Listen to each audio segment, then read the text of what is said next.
Well,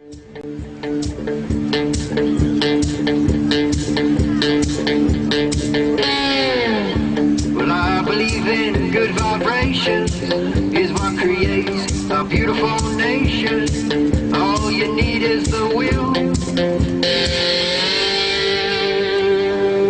do right, do right, do right.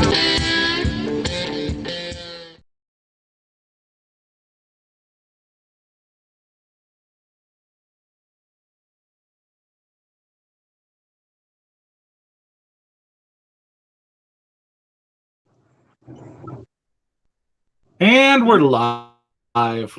Welcome to a brand new episode of Anecdotal Arguments. If you give it away, they have to give you away. I am your host, Jay Fry, and with me, as usual, is Sean. How's it going, Sean? Yeah, fair to middling. Happy Labor Day. Good. Happy Labor Day, everybody. Yay. Oh, that explains low turnout. Yeah, Labor Day. That must be it. We're going to blame Labor Day. All the damn commies. Not that we took away a quarter of our audience by inviting them onto the show tonight. How's it to be a special guest there, Stephen? Thank you for having me. Oh. I can't think of a way to say that without being gay. So, yeah, you're welcome. I was going to be like, it's glad to be had, but no, I think I'm going to pass on that one today. Well, you could, what you said was fine. Nope, not going to pull that one, my little gay minority friend. Anyway, was it gay minority friend of the show, Steven Suarez? Moving on, what are we? I know why I asked if you to come onto the show tonight, but other than that, what's all it really how do y'all want to? Somebody messaged me like, "Hey, you want to come on? Well, I want to be on your show." Like, okay then. As long as you got a better sound quality than freaking Garrick. Who, by the way, not here. Thanks, Garrick, for pulling the old... just fuck you, Garrick. You know he's going to join in like 20 minutes. Yeah, but he didn't catch this part. He doesn't go back and watch them. So fuck you, Garrick. You're on my bad side, Garrett. My Garrett? As Steven would say. Garrett. That's what he called him the other day. I was like, no, it's Garrick, but fuck him anyway. That was the auto typing error. Like I tried to, whenever I typed in Garrick, it came out as Garrett. Or I think no, it auto filled to Garrett, and then I was like, no, oh well, they know what I mean. Yeah, no Swampy tonight. Speaking of, I just got the alert that we're going live. Fucking still beat your Neo by the Neo an trip. hour and 11 minutes. Yeah, no kidding. That sucked. I woke up to one of his the other day, and it was like 3 hours ago. I'm like, fuck you. You don't get on at 2 in the afternoon. Fuck you, Neo. He was on Saturday morning. Yeah, well, that's the one I was. Totally early in the morning. Well, that was because Tiny got shot. Was that why? Yeah, and he had actual up-to-date information, so he wanted to get it out there. So, like, yeah, way to shoot the one colored guy at the white supremacy rally, fucking assholes. Yeah, well, there was a thing about that in the paper. Son of a bitch. Here's Garrick. There was a thing in the paper about the not the Patriot Prayer, but they were it was a clash the mandate or something against the mask mandate and the vaccine mandate, and they claimed they were trying to interrupt schools. I'm like, doubt it. You guys heard that? Sounded like Sean's mating call. Yeah, well, yeah, welcome, Garrick. Yeah. Guys. Wait a minute. What's my mating call? A jackass out in the field. Oh, I see how it is. I'm not I defended you today, I'll have you know, and yet you come in and with the slide remarks. What did you defend me from? I have to. I wouldn't have classified that as What a did you defend me defense. from? I have to know, Sean. Please do tell. I was defending Oh, your I- honor, good sir. Okay, well, I'll let that one slide. What did you defend me from, Sean? I said you weren't here on time. Fuck Garrick. And he's like, hey, I'll be here in 20 minutes. I'm like, yeah, but he doesn't go back and watch the Oh. streams. Fuck him. He's not going to know I said it. Yeah. Permanently behind as always. Yeah. Your guest was earlier than you were. That's sad, dude. Yeah, he's 15 minutes early for 20 minutes late, I guess. So, whatever. I watched this video of this dog peeing on an electric fence. I watched this TikTok video of this dog peeing on an electric fence, and he got zapped after like he was halfway through a stream, and this donkey saw it and cracked up laughing with that donkey laugh, and it was hilarious because the donkey found humor in the dog getting zapped by the electric fence, and he's oh. I'm like, what a dick fucking. What a shitty sense of humor you got there, donkey. But it cracked him up because the dog like spasmed away and was kicking his legs out as he tried to walk away from the fence. Fucking donkey's just laughing his ass off about it. I've seen a donkey on a family friend's ranch, and I don't know how to the family friendly way to say it is that donkey was obviously excited. Ew. Yeah. Thanks for sharing that, Steven. That's what other than that, that's the only thing I remember about the donkey. Other than that thing was loud and it was annoying. And you can hear it even inside the house, even when the doors were closed. If there wasn't a radio or a TV playing, if it was just quiet, you could still hear that donkey. It was loud. Yep. And I think my mom or somebody said something about the donkey being excited, and the owner said, yeah, well, it don't know what to do with it quite yet. Donkeys have the second largest penis of any land mammal. That's a fact I didn't need to have. It's not a fact. It's a statement you make, and you wait for somebody else. Who's the first? And you say me. I learned from Owen Benjamin about a duck's junk, and part of his joke was, how many of y'all are going to go home and Google it now? I knew that since like Howard the Duck. I didn't. That was the furthest thing from my mind whenever I was actually. I've seen Howard the Duck multiple times whenever I was a kid and whenever I got older, and that never crossed my mind to look into that. My dad turned to my mom and goes, you know, ducks have corkscrew dicks, right? So that's how it entered your consciousness. I'm like, thanks, Dad. Couldn't whisper that in Mom's ear? Fucking sicko. But in all fairness, it showed him rocking Leah Thompson's world, so the fuck ever. It wasn't innocent anymore anyway.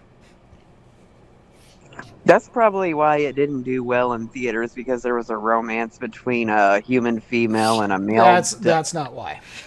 Yeah, no. There's a lot of reasons.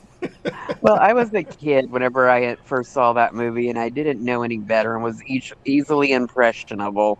Howard the Duck is responsible for Pixar.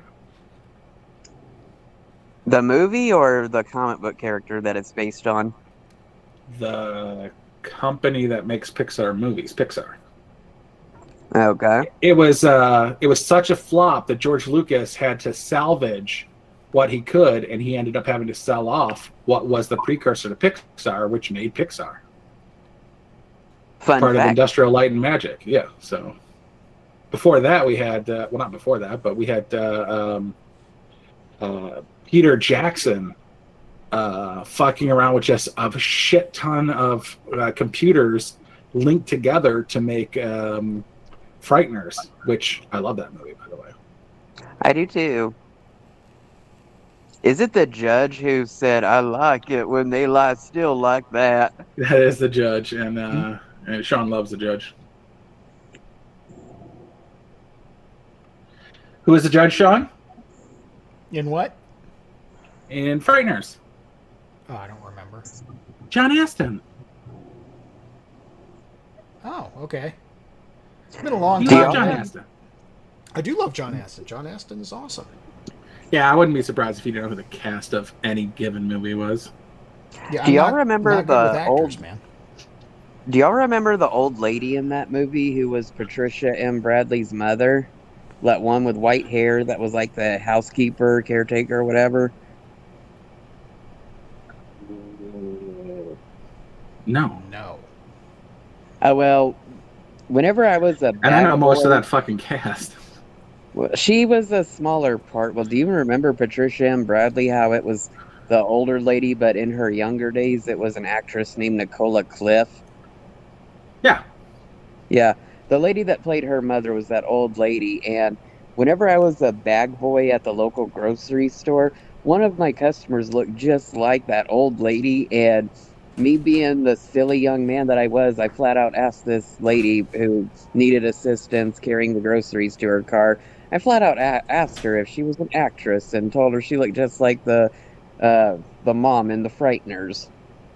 And she just politely said, "No, I'm not, but my granddaughter is." Yeah, she's in her local Well, theater. yeah. Patricia was Dee Wallace. So Dee That's Wallace right. has a hell of a career, and then Jeffrey Combs. Oh God, he was weird in that movie. I did not recognize him in that movie compared to. Jeffrey Combs is weird in every movie. I don't think he was weird in Doctor Mordred. Are you kidding me? Oh well, He then had again, like a robe / leisure suit. I saw uh, I saw that movie whenever I was a kid. I barely remember it. It wasn't out of all the films in the Full Moon franchise. That movie was more like superhero-ish, and I preferred the horror. And that movie wasn't scary. Yeah, I love that cast. It's got some great cast. I don't remember who the white guy was, but the black guy was Chi McBride, and the sergeant Arlie Emery. Oh, God, I love that guy.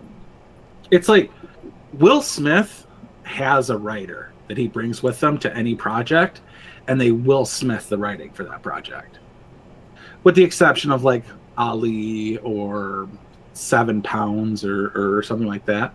But if it's like a Bad Boys or something like iRobot, he brings a writer with him. What about Suicide Squad?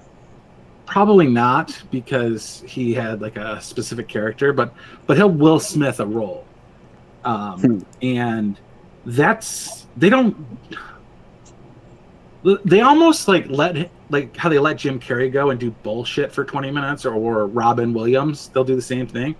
I don't think Arlie Emery gets enough credit for that, but they absolutely let him just go off, and that's happened since not his earliest movies, because those were kind of half written anyway, so he got to put in dialogue, but like Full Metal Jacket, he completely rewrote that script.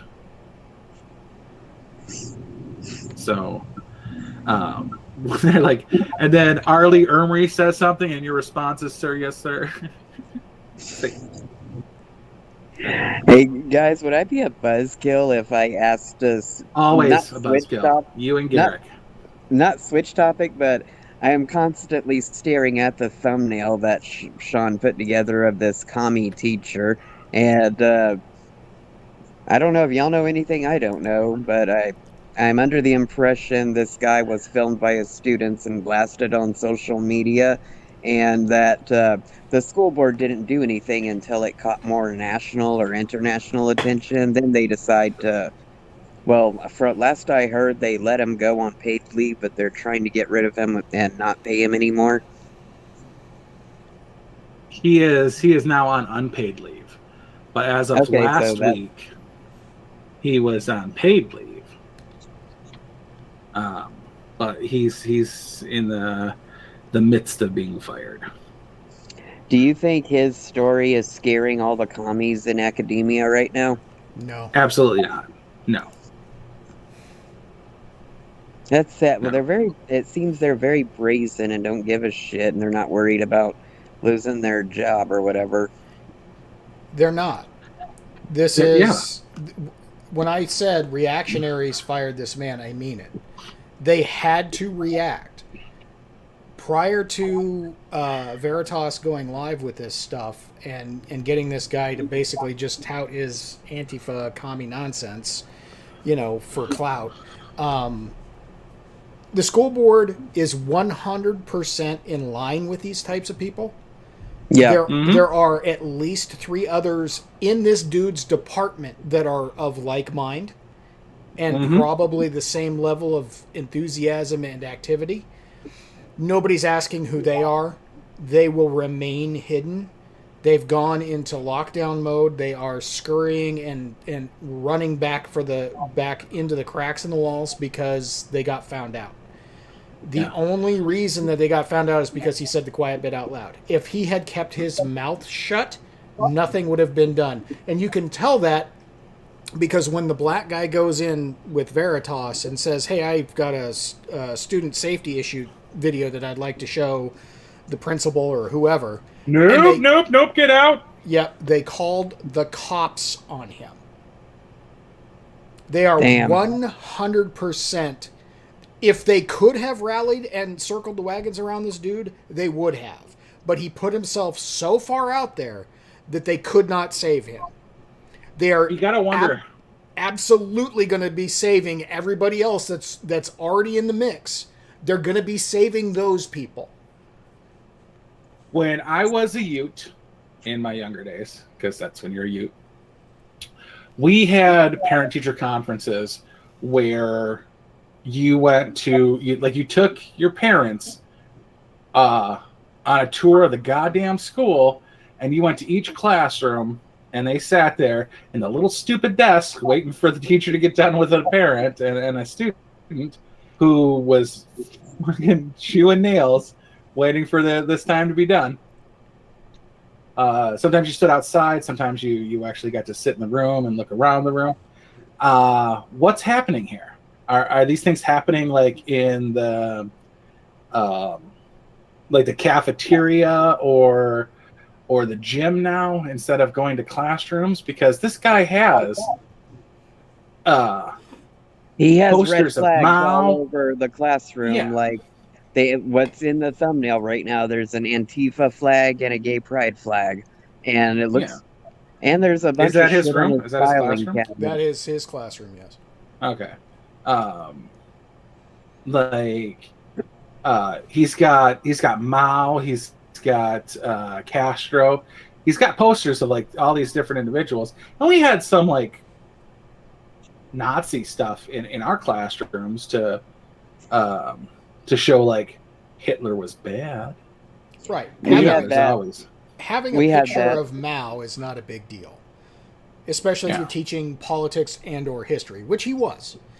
But he had a political compass diagram up on the board, and he would put the students' pictures on it where they tested into. Number one, he shouldn't be giving those tests, and should not be publicizing the results of those tests. I don't think it's wrong to give students that test because our government teacher gave us that test, but she didn't ask us to share it with everybody, and she didn't share it herself. Right. Did she take it back from you, or did she hand it out for you to do? She wrote it on the board and let us decide if we wanted to take the test for ourselves.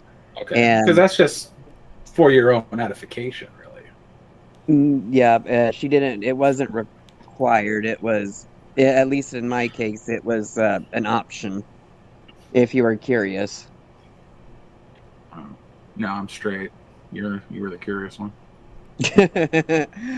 but because this was released by Project Veritas, he said the quiet part out loud, where it was in many of those other videos where we're cheering the students that are resisting the teachers' bullshit or rhetoric about mass mandates or whatever, or maybe even communism. If the teachers know that they're being filmed, they know the odds of them likely going on the internet are high, and therefore they'll say a lot of stupid shit, but nothing too serious, unlike this guy who said the quiet part out loud, that he's purposely Is the quiet part that he's purposely radicalizing the students and trying to get them to be part of the next generation?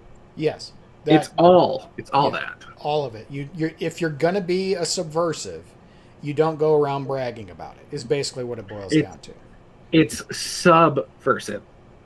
At this point, you're just being versive, sir. Right. So in that same line, I've got something here that let me pull up. If you guys have the stream up, you'll be able to see this. I did a Google search trying to find pictures to do the splash screen for this show. And this is how it's being covered in the news. So depending on what news site you go to, they've got different takes on this. But like Yahoo News has got just the Veritas video and they're reporting on it. No big deal. Sacramento. Well, shit, Yahoo News has a farm worker killed Molly Tibbetts. Right, but hear me out here. So if you look at the local news, this one from the CBS local in Sacramento just shows the Veritas thing, whatever. But then if you look at this, you'll see Sacramento, California teacher filmed by Project Veritas fired, blah, blah, blah, blah, whatever. But you'll notice the pictures that they're showing. So the pictures that the Sac B is showing is of this guy in the no step on snake shirt. Is this supposed to be on the YouTube stream that you're describing to us? Like, I don't know how long the delay is, but I'm still seeing the same thumbnail. Oh, yeah, I actually have to transition the screen. That'd be, learn how to use the damn tool. All right, so... austere religious scholar fired. Yeah, pretty much. So if you look at how they're covering it, this is what is subversive, Stephen. Sacramento, California teacher filmed by Project Veritas, blah, blah, blah, whatever the Oh, they always make Project Veritas look like the bad guys. Right, but look at how this is the local news. This is local to Sacramento, shows the accusatory white male in the no step on snake shirt.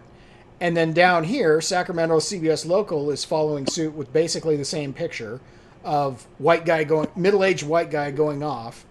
And then some of this that guy is so fucking crazy. Did you see his speech? He is a little nuts. Yeah. But then look at this. California teacher with Antifa flag on wall will be fired by school district. This is like a photo shoot for like a magazine. To these soy boys, this is sexy. Okay? So they're churching him up here. That's a pity fuck. That's how local news is covering it. Look at the bad white man. This is our hero. This is the local coverage of this shit. That's a pity fuck. Yeah, no, that's a CIA moobs. So that guy was talking to the audience, not to the staff. He's controlled opposition at minimum and a fucking nut job in the interim. I just learned how to spell intercom. Hi. I was wondering how you spelled that because I kept hearing them say intercom, and I'm like, how's that spelled? So yeah, these entrenched people in power in California would absolutely save this guy if they could. They simply cannot. Yeah. And if you're stupid enough to just get on TikTok and post about your nonsense, that'll get you fired too. Oh yeah, there was that one lady with glasses that posted that shit on TikTok. Yeah. It's like, I wink wink lost the American flag during COVID. I don't know where I put it. Yeah, well, you also got lost before COVID came back. And if you look at the picture, Project Veritas, when they confronted him with his hammer and sickle shirt, he's in California. They have a mask mandate. So, scroll down. What was that? Was that JoJo bullshit with her being the first Dancing with the Stars to be dancing with a girl? Oh, I closed the tab, so I don't have it. Hang on, let me see. He did. Yeah, they're like they're pandering to the gays this year because apparently Dancing with the Stars doesn't have the same oomph it used to.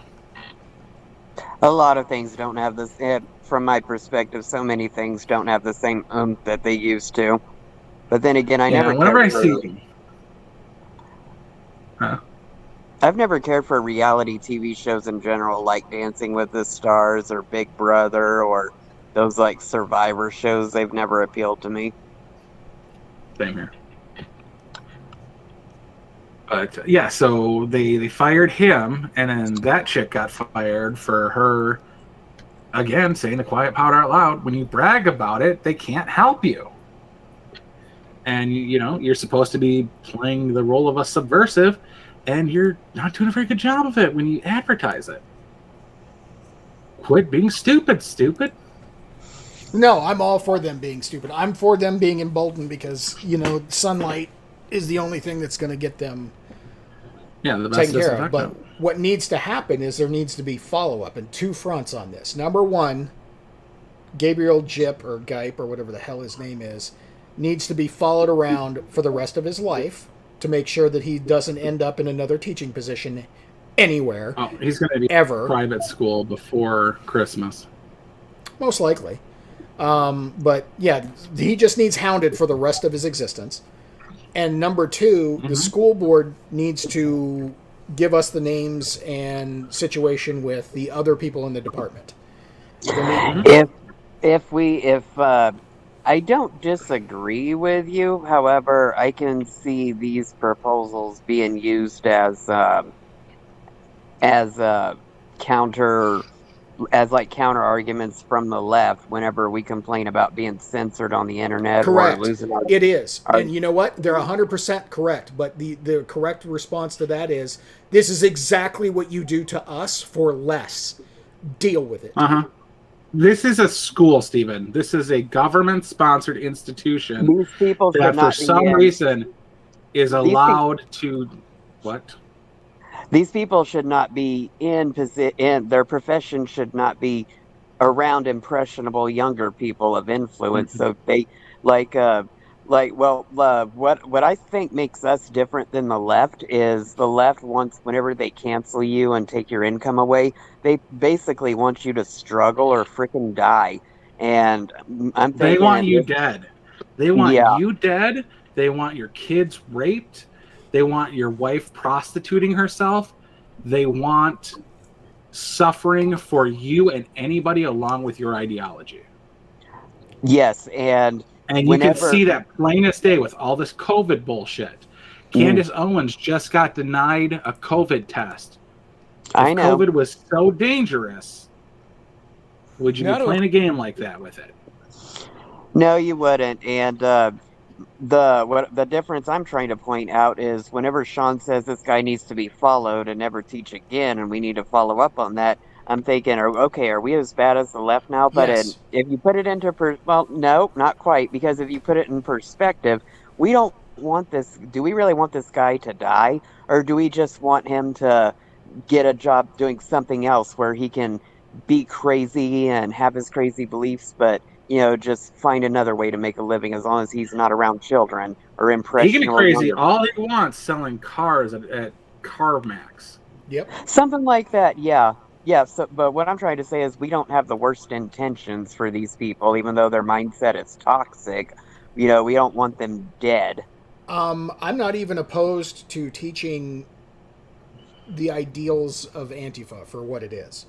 I'm against the indoctrination, but if you want to present that viewpoint as teaching to the point that these are political actors that exist in our society, yes, that's fine. But when you go beyond the pale and start saying you should be one, you should join us, you should do all this stuff, and communism is good, and blah blah blah blah blah. Anybody who says communism is good should not be a teacher of any subject ever, because it means they failed basic 20th century history.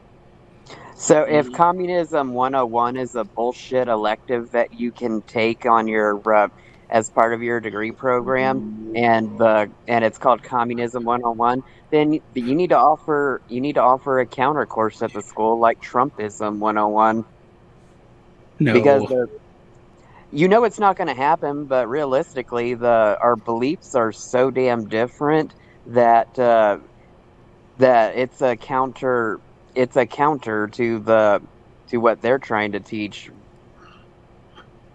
I I don't knew- even want to get into it that far. This guy Yeah. needs to starve because he's a communist, and that's what communists do. He needs to suffer the consequences of his own actions and beliefs and ideals, and he should suffer. So I am not a high and mighty, holier than thou, my way is better. No, this is just sheer petty. This guy's ideas are so bad that he needs to suffer the consequences of them, and he's due punishment for what he has done for several ongoing years as a teacher in the Sacramento School District. He deserves to pay a penance, and he should suffer. What subject was this guy a teacher of? History. I History. believe. Yeah. Yeah. American for or instance- world history? I'm assuming Doesn't world. matter. Yeah, you know what I've noticed about, or what I can remember from my high school, is it seems that United States history teachers lean more conservative because they know so much about the history of America, and for whatever reason they tend to lean right or lean Republican or conservative because they're proud of this country and what made it so different. But yet there's other teachers that teach about different cultures from around the world, and they didn't teach us every culture, but I just remember the last world history teacher that I had said that she's okay with immigration into the US because of cuisine.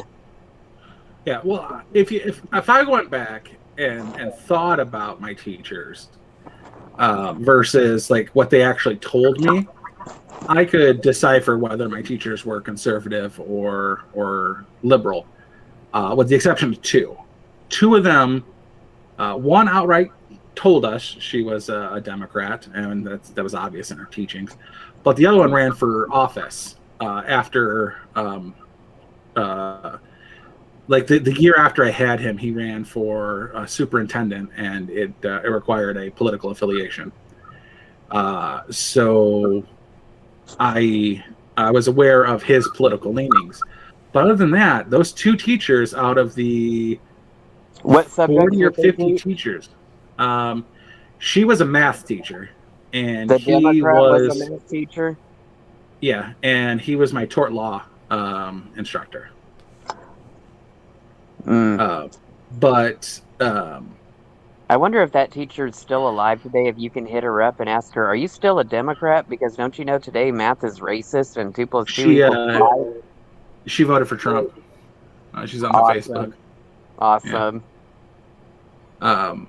But looking back, I can mostly decipher from nonsense they had said or done at the class. But the thing is, when you the school is government funded, which makes it a government entity, which means it is has to abide by the Constitution, and it doesn't. Between the forcing uniforms and silence and failing representation and not having free speech and getting the religion out of classrooms and any other number of failings, including locker searches, which is absolutely a violation. Unconstitutional of the Fourth Amendment. Yeah, I mean, no one's putting a soldier in my classroom, but even then, there's ROTC. But and ISS in school suspension is absolutely cruel and unusual punishment. But I do think it's funny that for the longest time, if you skipped a class, your punishment was to skip a day of school. Yeah, a lot of the students picked up on that, and a lot of them would rather get suspended. Yeah, so then they instituted in-school suspension, where it was a day of detention inside the classroom. Like you didn't get breaks or anything, and you had to eat your lunch at your desk. So I was like, damn, that's hilarious. I love this. That'll teach these people.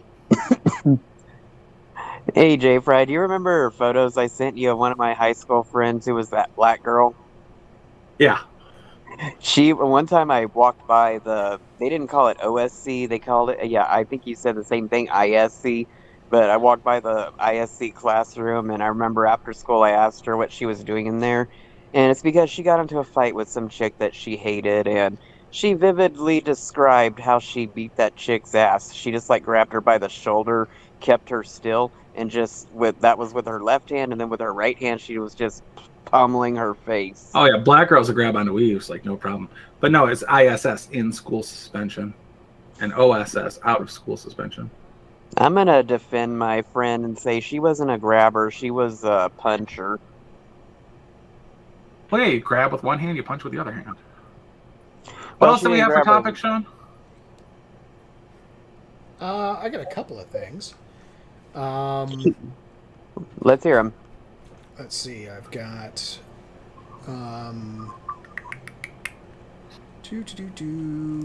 this is pertinent.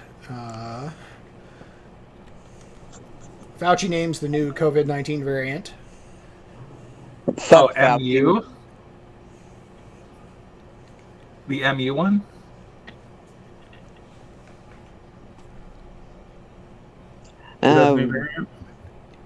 Another strain of bullshit that they want to use to keep everybody scared. And well, they got to. Australia is still about a year away from finishing their COVID camps.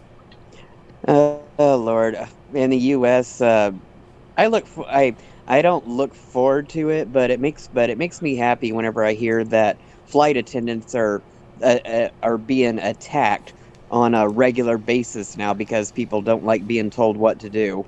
And I'm not supposed to, they say violence is never the answer, but before the lockdowns and the mandates and all that shit, there was maybe like less than 200 incidences throughout the year. Now it's over 2,000 incidences of flight attendants being attacked ever since they tried opening things back up. Within the span of 2 or 3 months, there's over 2,000 incidences now.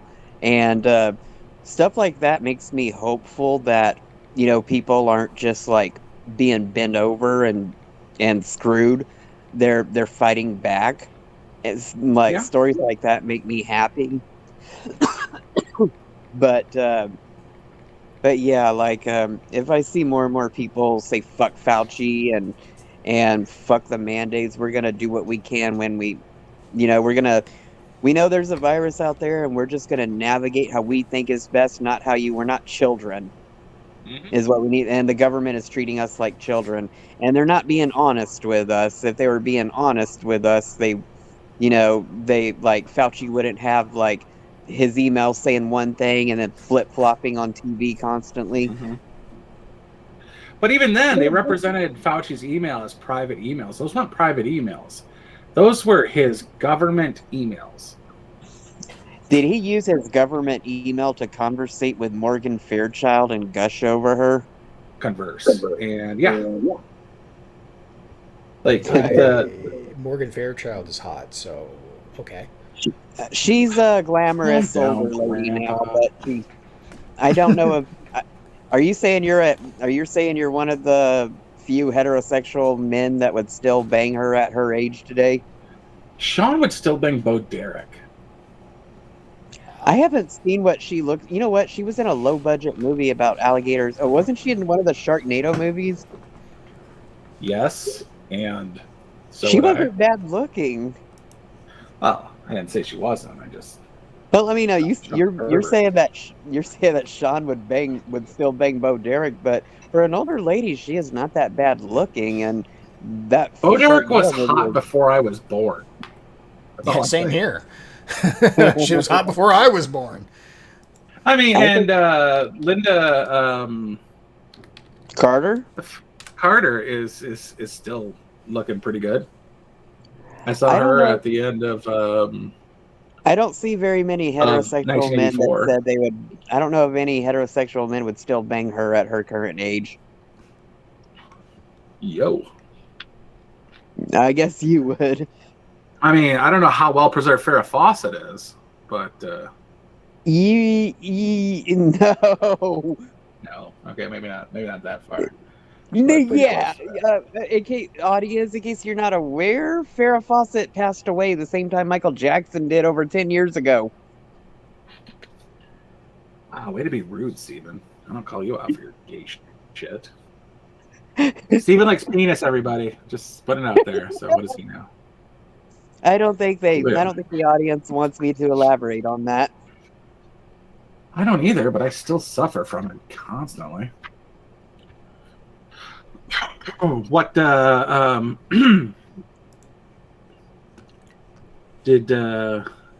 I mean, we covered the Proud Boy getting shot, so there's that. Yeah. Well, just going back to the COVID variant. This is Mu? just, was that it? Yeah, Mu. This is Mu. You know, because Jason Mu. They're not even faking the funk. You're just herd animals at this point. What happened to Theta coming up from Peru? Where did that ever show up? No idea. But basically, the takeaway here is this is just prep work to get us scared, and just so you know what's coming up. By the way, it has to get to 2022. Right. The 7-day average of Mu cases in the United States hit a peak in mid-July and has been trending downward since, according to Outbreak.info.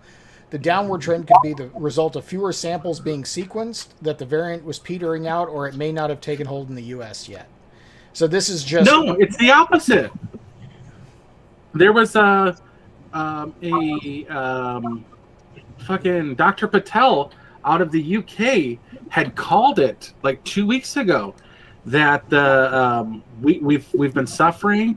There's about a 6-week difference between the US and the UK, and the UK ended theirs at just before the end of July. So the United States got it at the start of the end of July, and it went through and it gave us all of August and the first week of September. That's the 6 weeks that they had suffered from the Delta variant, Dr. Pagelia.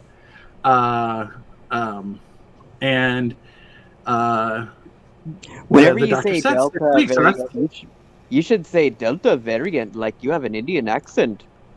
No, but he did, after saying that it would be about the first week of September, then he did get on a hoverboard and zoom away with Johnny Quest. So that is now. 6 weeks is here. It's done, and they're just making up bullshit. We just got that what the fuck is the name of that stuff that the horse parasite that people in Oklahoma are overdosing over? Don't say it. We'll get the shit brick from YouTube. You don't get it. Sierra Mello. I don't think we but they keeping an eye on. Fuck you, Fauci, and your bullshit. And they're going to keep it around for okay. So that one, the ivermectin, but there wasn't enough cases to make any sort of splash. Like there was that chick in Oklahoma 2 months ago who said that at the time there was like 11 deaths in Oklahoma in a given month from it, 2 months ago. And she held on to this boy's hand as the ER, and there was people all over dying of COVID-19. And that fake doctor. She's a real doctor, apparently, but they're just lying. I mean, we all are on Twitter and have gone through the guy who lost like 30 people to COVID last year, and I'm like, dude, I still don't know anybody who's had COVID. And this is May, June, July of last year, even before I had it. And I didn't even miss a show with COVID. Good for you.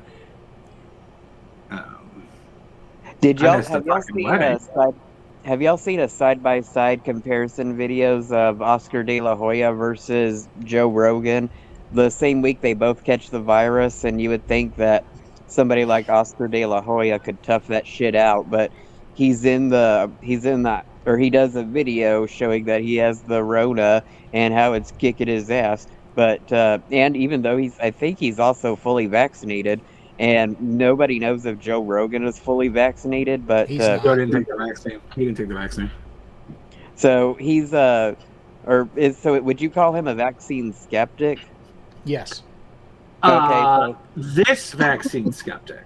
Yes, it's the COVID vaccine he's skeptical about. I know for a but he's fact, definitely he's not an anti-vaxxer.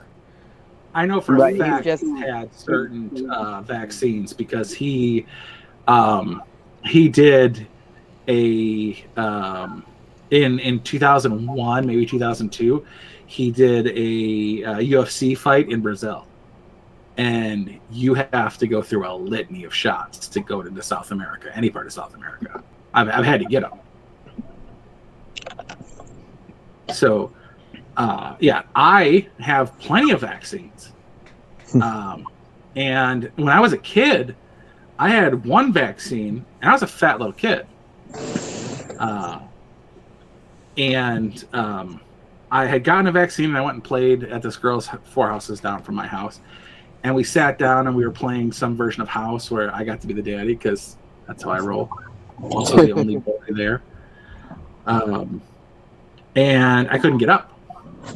And this old ass lady had to carry me home. Damn. Because my leg would not work. Was that a side effect from like measles, mumps, rubellas, or whatever they had to shoot you up with?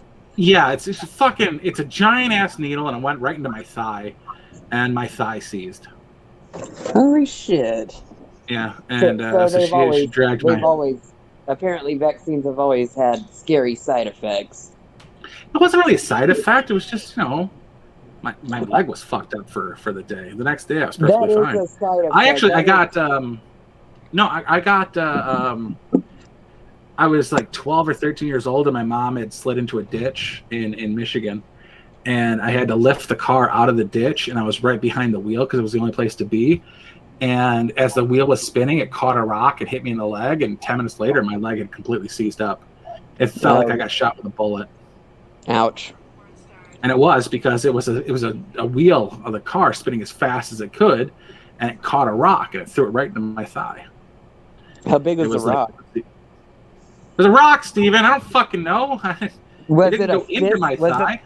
Was it the size of a fist, the size of an egg, the size of a marble? I don't know. I had like my entire thigh was bruised, but I had a hole in my pant leg just like the size of a grain of rice, and a hole in my thigh the size of a grain of rice. No. But, so it could have been the size. I'm getting a visual, and so I'm picturing everything that you just saw, and I'm getting a visual, and it was like the size of an egg. Okay. Maybe thinner. Okay, and it had pointy edges, which is why you got holes which is why you had punctures in your pants and in your skin. Well, or it just hit so hard that it tore it. Oh my God. I cut my foot on cat shit one time. I got in a fight and I punched a guy's sleeve off once.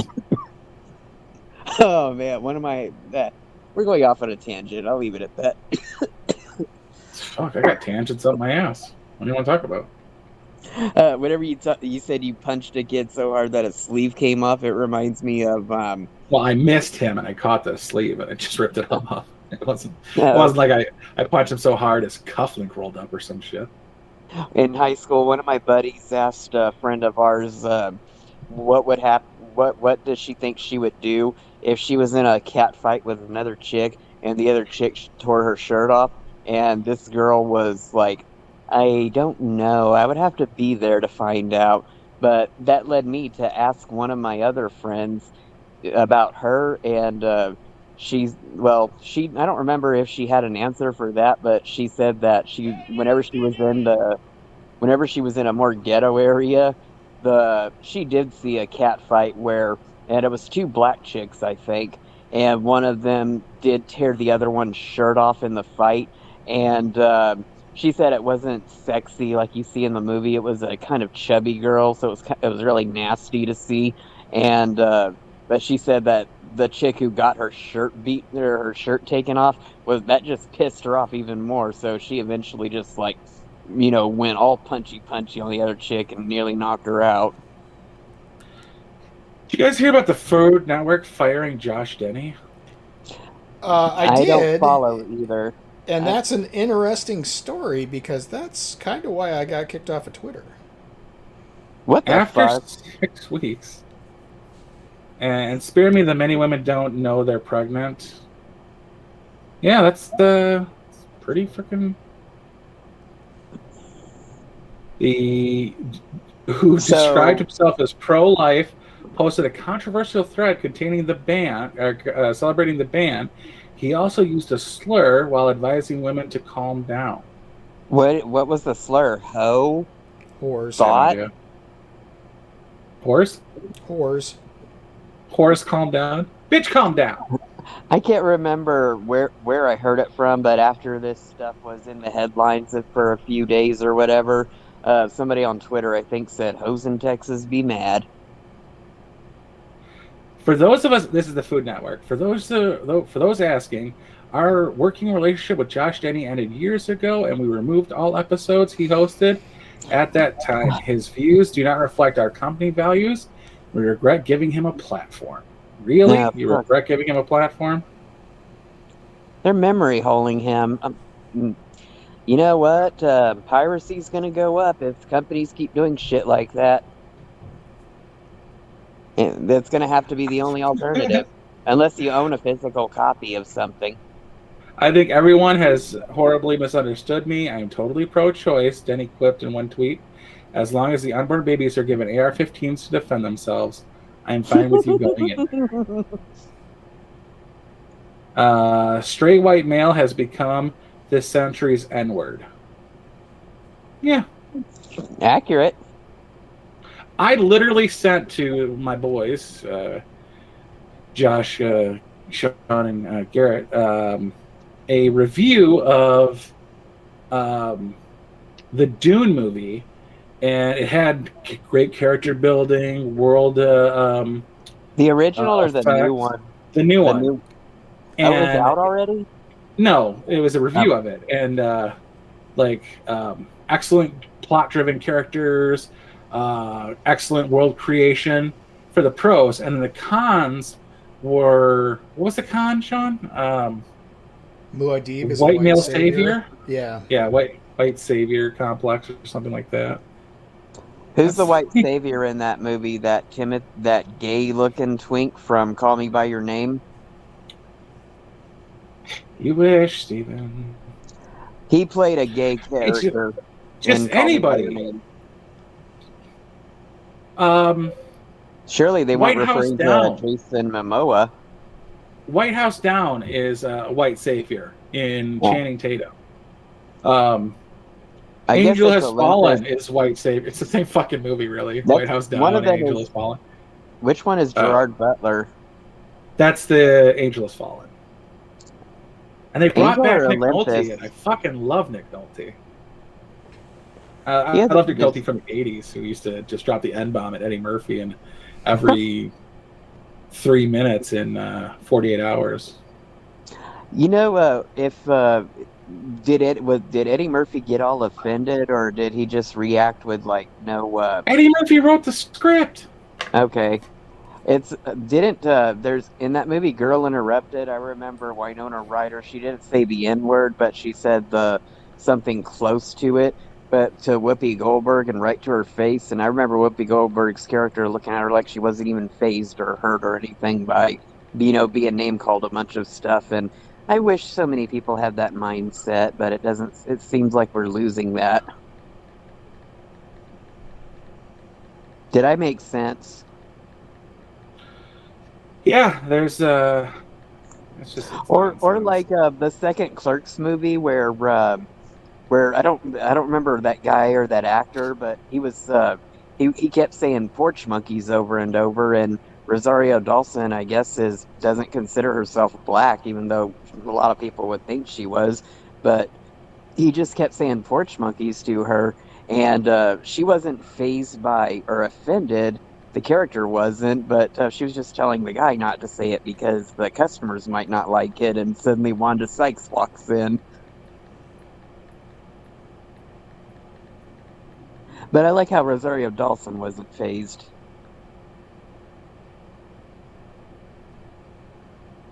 Well, Rosario Dawson is Puerto Rican and Cuban, and her mother was dark enough to be considered Afro-Cuban. Okay, that's why, because the first time I ever saw her, I thought she was black. But I've noticed over the years on social media, she's very proud of her Latino heritage. Mm-hmm. Well, that's why her name's Rosario. I always thought that was a black name. No, Stephen. I don't think I ever knew. Even because the area that I'm in is like 85% Hispanic, and I don't think I've ever met a Rosario.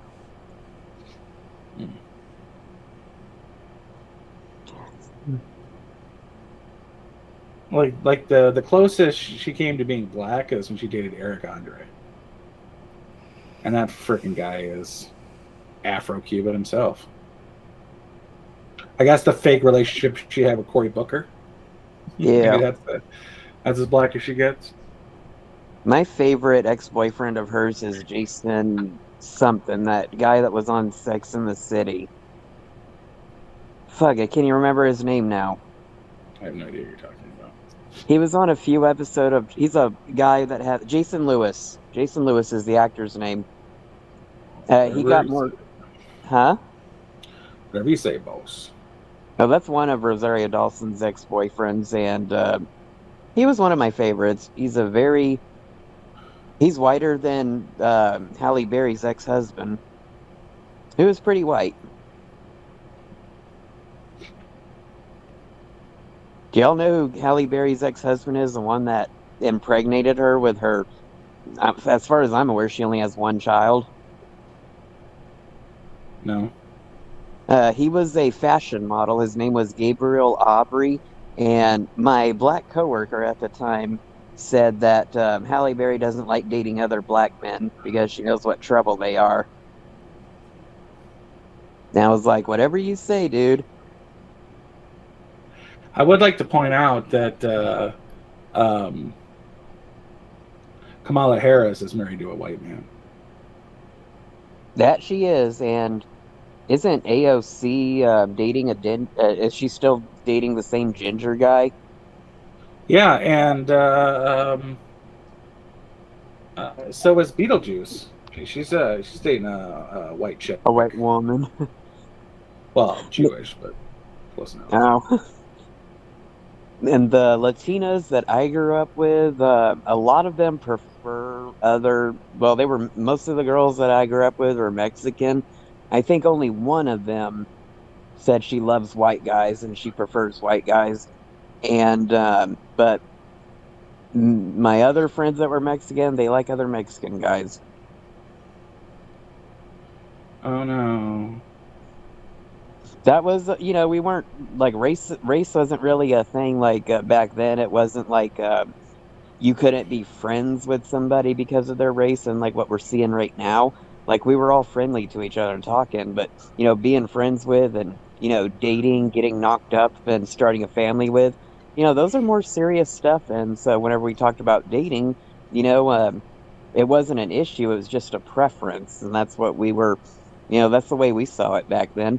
And there was a lot of people that liked to date outside of their race. Hell, there was one of the basketball players was a white guy that looked like Mark McGrath, and he loved the Latinas. And I remember he was on the phone with one of his friends saying, yeah, they don't like white guys at that school.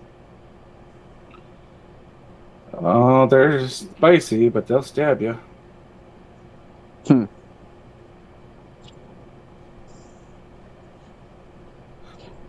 So what else is in the news?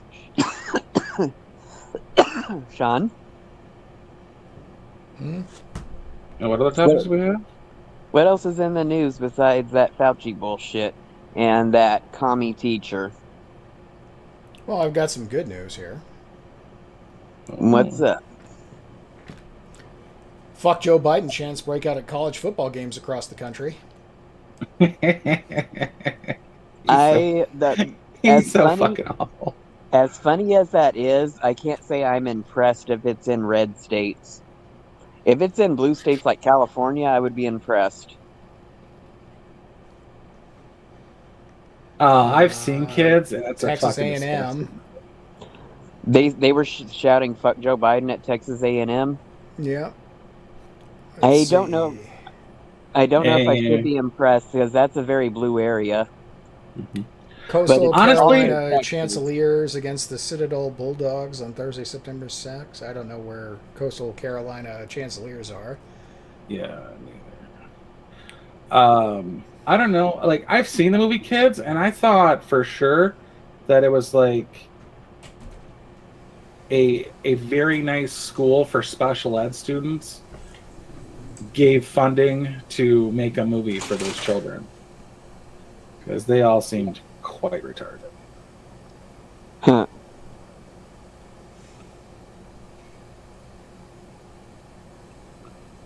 Yeah, even Newsweek has to report that Joe Biden's approval ratings fall in the wake of the Afghanistan shit.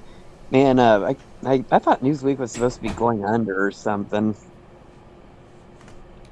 Yeah. And the chick who played Jenny, she's in another movie where she blows the director on film. So Darn, I wish I could. I don't think I've ever seen this. it's called like Brown Bunny, Brown Rabbit. It's not the House Bunny because I would have remembered something like that in that movie. No, it's It sounds like an older movie. Is it an '80s movie? well, I don't think it's that old. Like probably definitely in the 2010s. Oh yeah, they started getting more grotesque around then, and they started being more lenient with nudity and simulated sex roles. Well, there was no simulated whatsoever. You absolutely see a blowjob, but that's they were. I'm not sure if they were dating or if they were married, but she was with the director, and the director got the blowjob. What? How can dude would not let go of his own blowjob? Who was the chick? Was that Chloe Sevigny? However you say her name. Sevigny, yeah. Sevigny, that's how you say her name. You know what? I think I remember people asking her in interviews about that, and some people were saying, "Oh, wow, that's terrible." Other people were defending her, like, "That's brave to do that on a screen." But supposedly it wasn't real; that it was a prosthetic. I've heard that too. No, and her boyfriend looks exactly like the kind of guy who would get a blowjob on. He's a douchebag in Buffalo '66. He played Billy Brown. What's his name? Vincent Gallo. Yeah, but I don't know if I would just look at him and automatically assume he's a douche, but I assume. Well, it was people in written Hollywood by are. him, directed by him, and cast by him. So he absolutely did. Like another one was another guy who's a douchebag. I cannot think of the name of the movie, but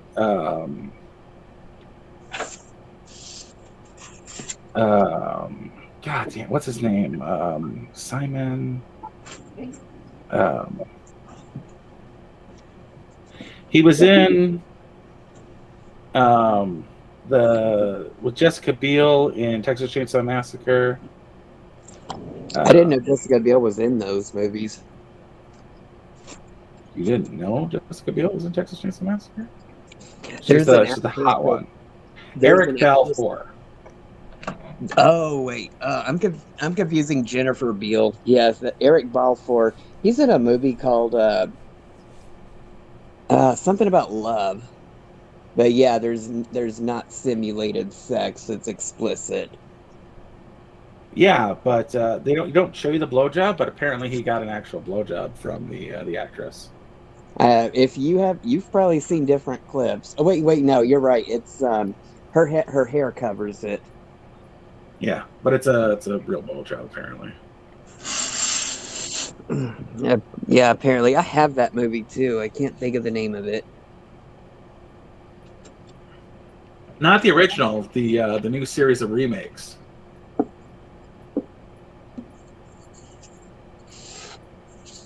She was in the it was the remake of Texas Chainsaw Massacre with Arlie Emery, and then the next one is a prequel, and I'll never understand why they did that. Are you talking about the beginning? That's the one with Matt Bomber and Jordana Brewster. Yeah, that's the prequel, and I'll never understand why you would do a prequel horror movie that isn't like a. Like, all right, so if you did Jeepers Creepers 4 as a prequel, and it gave you like the origin of the creeper, but you don't need an origin for Bubba the Redneck with his chainsaw. like you understand, he's just fucking waterhead. Like that was pretty well established, but like finding out like Sheriff Hoyt isn't even Sheriff Hoyt. He's one of the brothers. I could use that described better than anything. Like,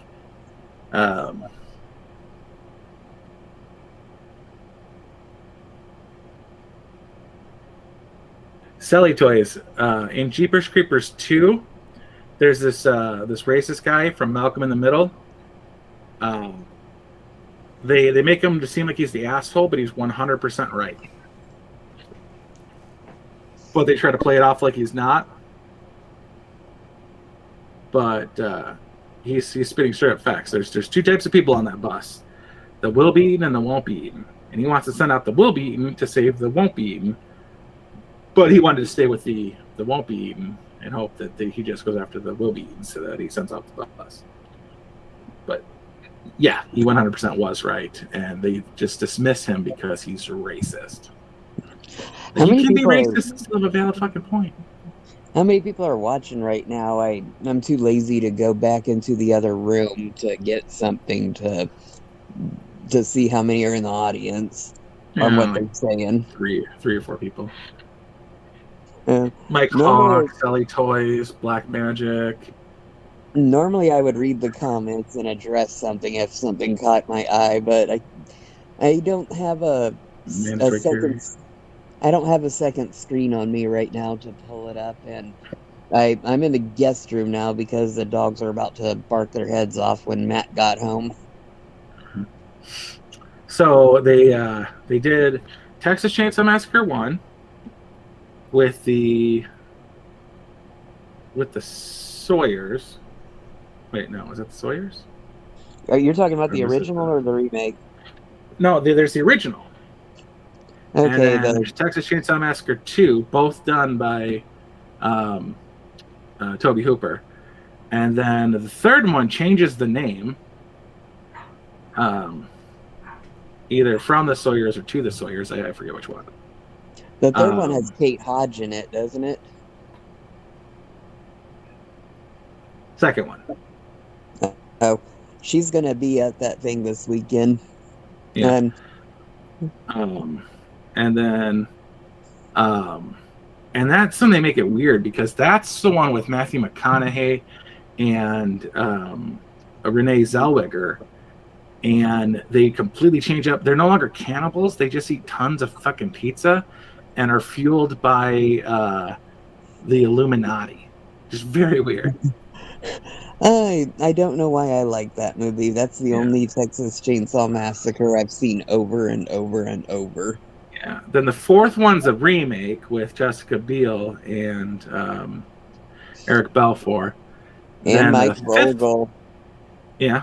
And then the fifth one is Matt Bomber, and that's a prequel. Then the sixth one is a full prequel back to when Leatherface was a child and taken from his family. Is that the Alexandria Daddario one? No, that's the one. That's right before that one. That is a precursor to all the Texas Chainsaw Massacres, and has Leatherface as a juvenile taken from his family. And it's filmed in like Belarus or something, but it has him getting horribly scarred and becoming Leatherface. And it's a total shit show of of a writing, and like they have a red herring the whole time. It's fucking stupid.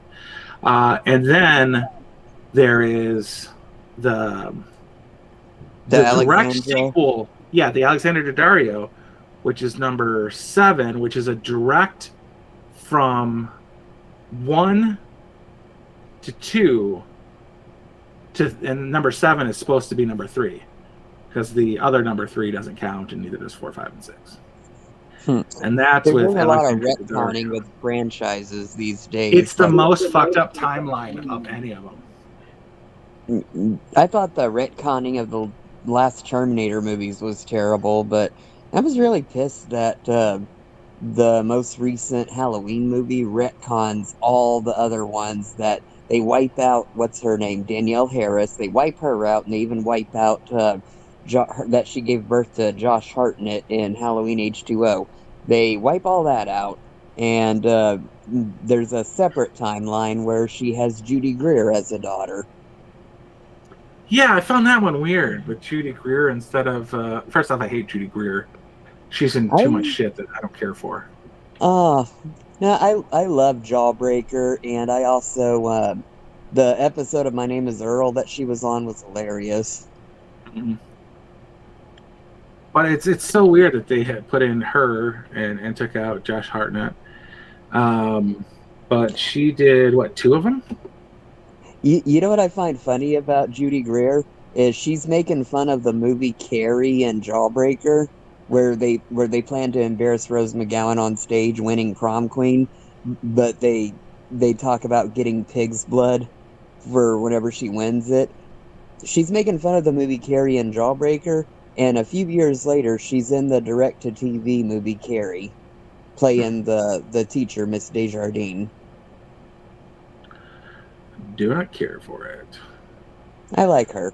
And I like I don't know which Carrie movie I like the most. Okay, I don't like any of them. And then there's a new Halloween after that one. Or is that the last Are you one? talking about Halloween or Texas Chainsaw Massacre? Halloween. Isn't there? There's the one with Halloween Kills. Then isn't there a new one? The new one in theaters, or that's going to be released in theaters soon, is Halloween Kills. Oh, okay, so there's Halloween Kills, and there was. I think it's just Halloween by itself, the one that took a different direction. Yeah, fucking so confusing. I know. Jason has very little retconning, except when it comes to Jason X. No, when it comes to Jason versus Freddy. Oh yeah. But Freddy got just as much retconned. Freddy's scared of fire, Jason's scared of water. I Not suppose. really. Freddy cuts off his own fingers. How scared of fire could he possibly be? Hey Sean, is there anything else in the news, or can we move on to the list that Jay Fry and I were talking about? Go right ahead. Yeah, Sean, you got anything else holding us back from talking what I want to talk about? Not that he hasn't been doing that the entire time anyway. Yeah. No, I got nothing else. Okay, as soon as I brought up the Carrie movies, those were on the list, but they're not action, although the most recent Carrie is very X-Men-ish. Is it? Yeah, she's like Jean Grey. But, what if Jean Grey had telekinetic powers to kill everybody at her prom? But the special effects and the stunts were very reminiscent of an action movie or a superhero movie. Wait, did Carrie have telekinetic powers? I thought she was a pyrotechnic. The pyrotechnic was the Drew Barrymore and Marguerite Monroe. Telekinetic. Yeah, that was Firestarter, and there's 2 of them. They're not on the list. Is Carrie Stephen King? Yes. And Fuck so is Stephen Firestarter. Fuck 'em both. I don't know about the sequel with Marguerite Monroe, if it's an adaptation or if it was just a made for TV movie. Or it was a Sci-Fi Channel original. But it was I definitely prefer Zapped with Scott Baio to Carrie with Whoever Is that fuck's the in- guy that would like make women's tops fall off? Yeah, Or lift what? up skirts, pull down halter tops. That's Yeah, a that's much better movie. okay. Well, Just a little sexual harassment. No one gets murdered to death. So what's a fucking American flag go running around impaling all these bitches? What? okay. The point of this is, I guess I got to narrow it down to 8, and I want it to be a theme of coming from like you know how they're trying to promote these feminist films these days, but yet the movies are shit because they try too hard or whatever the reason. And we all can They don't remember try old. enough. Well, I'm pretty sure we all know about there were like he's obviously seen Aliens with Sigourney Weaver and Terminator with Linda Hamilton. So the point of this is to give a list of movies that are entertaining that have a female lead.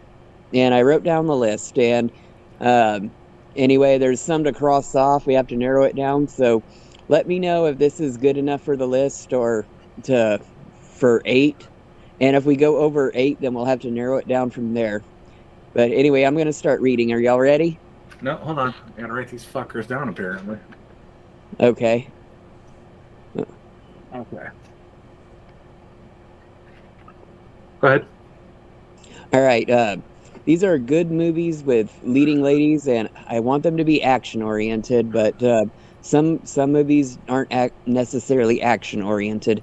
All right. First one is Eon Flux with Charlize Theron. Okay. The next one is Adventures in Babysitting with Elizabeth Shue. One stitch. One stitch, all better. Chris is gonna think I'm pathetic. And she faints. You don't have $1, I don't have a weeder. That was Penelope Ann Miller.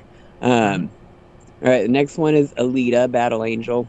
I don't remember that chick's name. She was CGI anyway. Just her head. An American Werewolf in Paris. Who's the female lead in that? Julie Delpy, she's the werewolf. The one that Tom Everett Scott saves from killing herself whenever she jumps off the Eiffel Tower. Oh yeah. I haven't seen that movie since it came out. Oh, I love that character. You should know I love that character. I did a lawn decoration of her. Okay, the next one is Anna, fairly recent movie.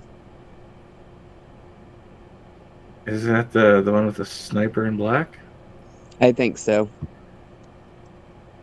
Yeah, I'm gonna cross that one off. It's too recent, and it's I don't think it's worth building a franchise over. Or the next one is The Avengers from 1998, not the Marvel Avengers, but the John Steed, Emma Peel, and the main actors were Ray Fiennes, Uma Thurman, and Sean Connery. Connery. Yeah. Then after that, it's Barbed Wire with Pamela Anderson. Boo. After that, it's Barbarella with Jane Fonda.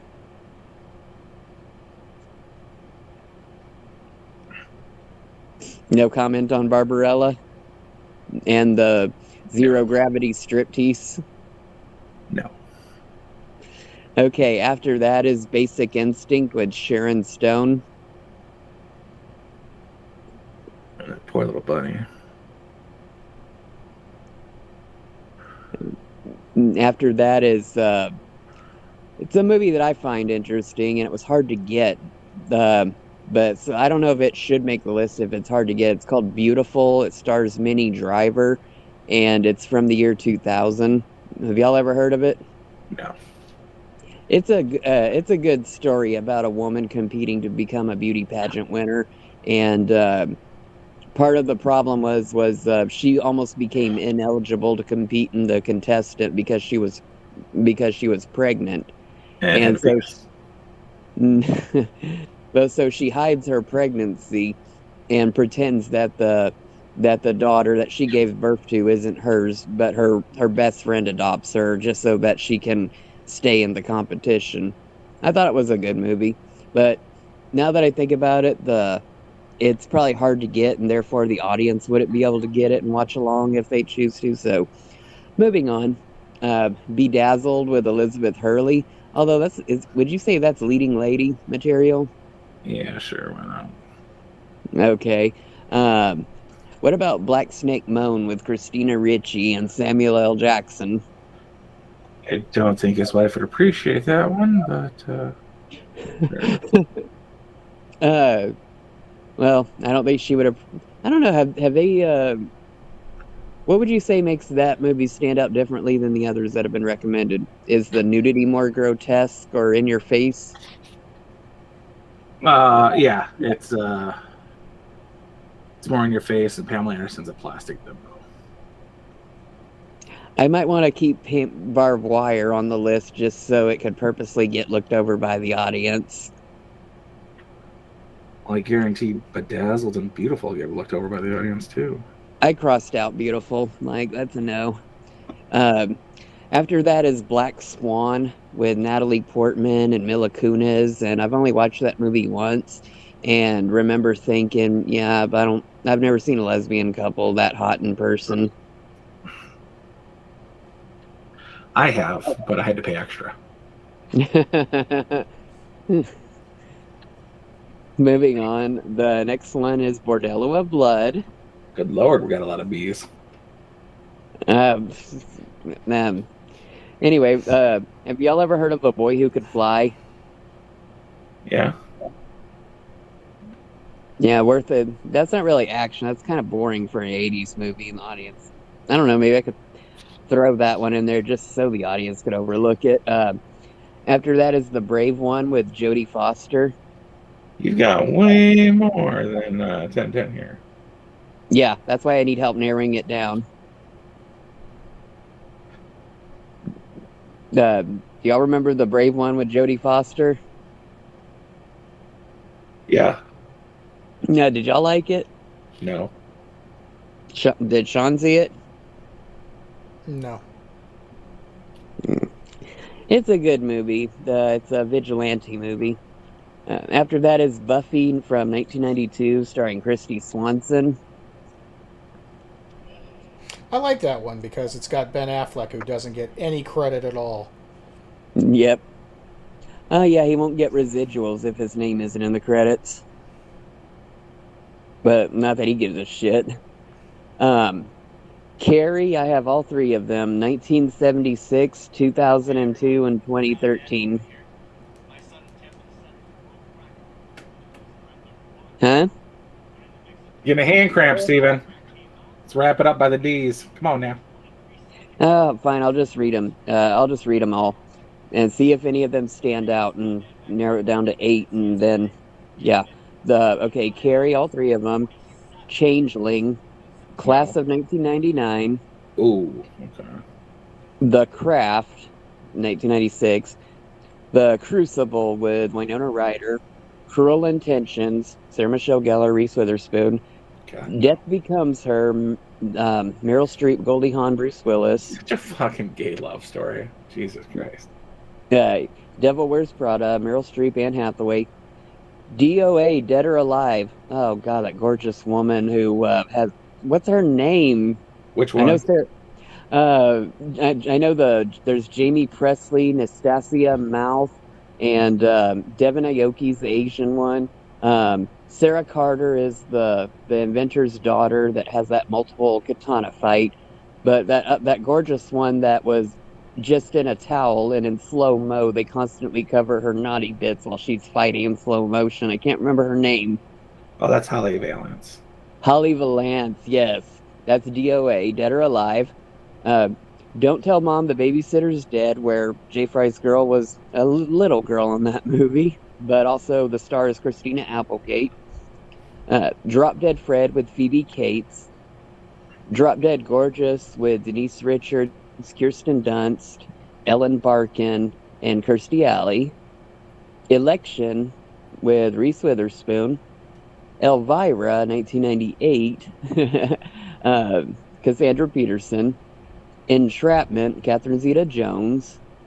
Aaron Brockovich, Julia Roberts. Ever After, Drew Barrymore. The Fifth Element, Mila Jovovich. Flight Plan, Jodie Foster. G.I. Jane, Demi Moore. I'm not going to read Frozen. Everybody knows that one. Gia with Angelina Jolie. Ginger Snaps, Catherine Isabel Emily Perkins. The Girl Next Door, Alicia Cuthbert. Girl Interrupted, Winona Ryder, Angelina Jolie. Heartbreakers. Good Heartbreak. Lord, man. Yes, Heartbreakers. No, we did not mention Twilight, thank God. I'm not in the teas, and I didn't write that one down. But Heartbreakers has Sigourney Weaver and Jennifer Love Hewitt. Hocus Pocus, we know who they are. We hate Bette Midler right now. I need to cross that bitch off. The House Sitter with Goldie Hawn. Jawbreaker, Rose McGowan. Rose was, y'all hate her, but I love her. That is some gay shit.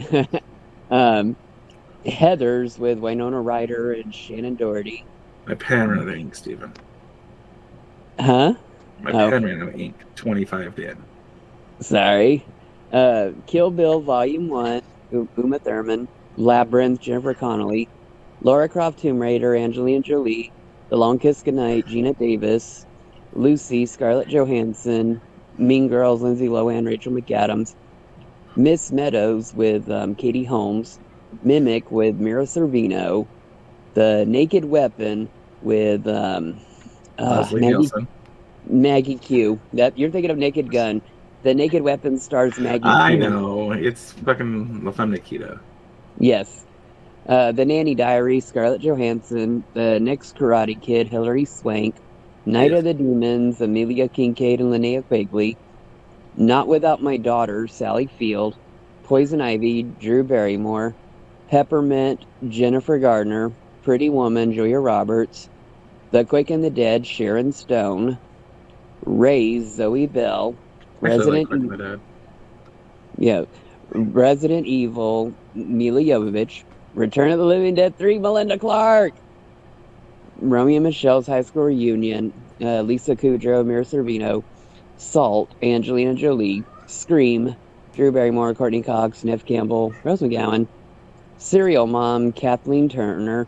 Shallow Hal, Gwyneth Paltrow. She's the Man, Amanda Bynes. Showgirls, Elizabeth Berkley. Silent Hill, Radha Mitchell. Sleepwalkers, Madjkin Amick, or however you say her name, and that other chick from Silent Hill who plays the evil witch. Species, Natasha Henstridge. Splash, Daryl Hannah. Spy, I forget her name, but there's also Melissa McCarthy. I forget that other chick's name. Stardust, Michelle Pfeiffer, Claire Danes. And that other chick, Sienna Gollery, I get them confused from Stardust. Striptease, Demi Moore. Stigmata, Patricia Arquette. Sucker Punch, Carla Gugino, and I don't remember any of the other ones. Isn't Abby Cornish in Sucker Punch too? And Vanessa Hudgens? Yeah. Okay. Emma Browning. Yeah, she's the main one who plays Baby Doll. Switch with Ellen Barkin. Those Who Wish Me Dead, Angelina Jolie. To Die For, Nicole Kidman. Ultraviolet, Mila Jovovich. Under the Skin, Scarlett Johansson. Underworld, Kate Beckinsale. V for Vendetta, Natalie Portman. Weird Science, Kelly LeBrock. Witchblade, Yancey Butler. And Witches, Angelica Houston. I would switch Witches for Witches of Eastwick. I agree. With Cher and I only Jack watched Nicholson. I only watched that movie once, and I barely remember it. It's a fucking good movie. Jesus, I hate you so much. All right, gonna remove Scream Okay. because Matt doesn't have the horror genre knowledge Right. that the tropes are, and fuck Scream because even though they shit on the tropes, they use all the tropes. Right. And added bullshit tropes like two killers.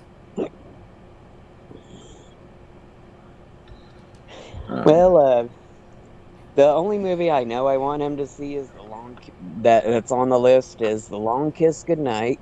I think Yeah. it's an excellent movie that has been overlooked and a lot. Whenever I worked at Blockbuster, there were people that wanted to see it that would ask me about that movie, and I had to tell them we didn't carry it yet. But whenever we did carry it, I remember recommending it as part of one of the promos that the rewards members had was every week for every paid purchase of one of the new releases, you get an older movie free, and that was one movie I would always recommend that nobody complained about was The Long Kiss Goodnight. So I want him to see that. Mm-hmm. All right, so stop it, fucking Snapchat. Look at you whores later. I get rid of Aeon Flux because it's I nothing. fell asleep to that in theaters. Yeah, it's Aeon Flux and Ultraviolet are the same fucking awful ass movie. Yeah, they kind of are. They're both action fucking boringness.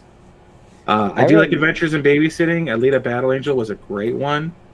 American Werewolf in Paris is good. I'd get rid of Anna. Yeah. I got rid of Anna. Yeah. Welcome back, Eric, once again. If you're here, you can be bored to death by Steven's Sorry, I had a list long of phone call with the fiance. 79 goddamn movies. You counted them? No, I fucking gave up. Oh, really? I just started making shit up halfway through. Between Class of 1999 and The Craft, I have Buy Pickles. Because I needed pickles. But Wait. Y'all were talking shit on USA. Mm-hmm. I would get rid of Avengers. I like that movie. Mm-hmm. But it's a throwback to a 60s TV show. And it ended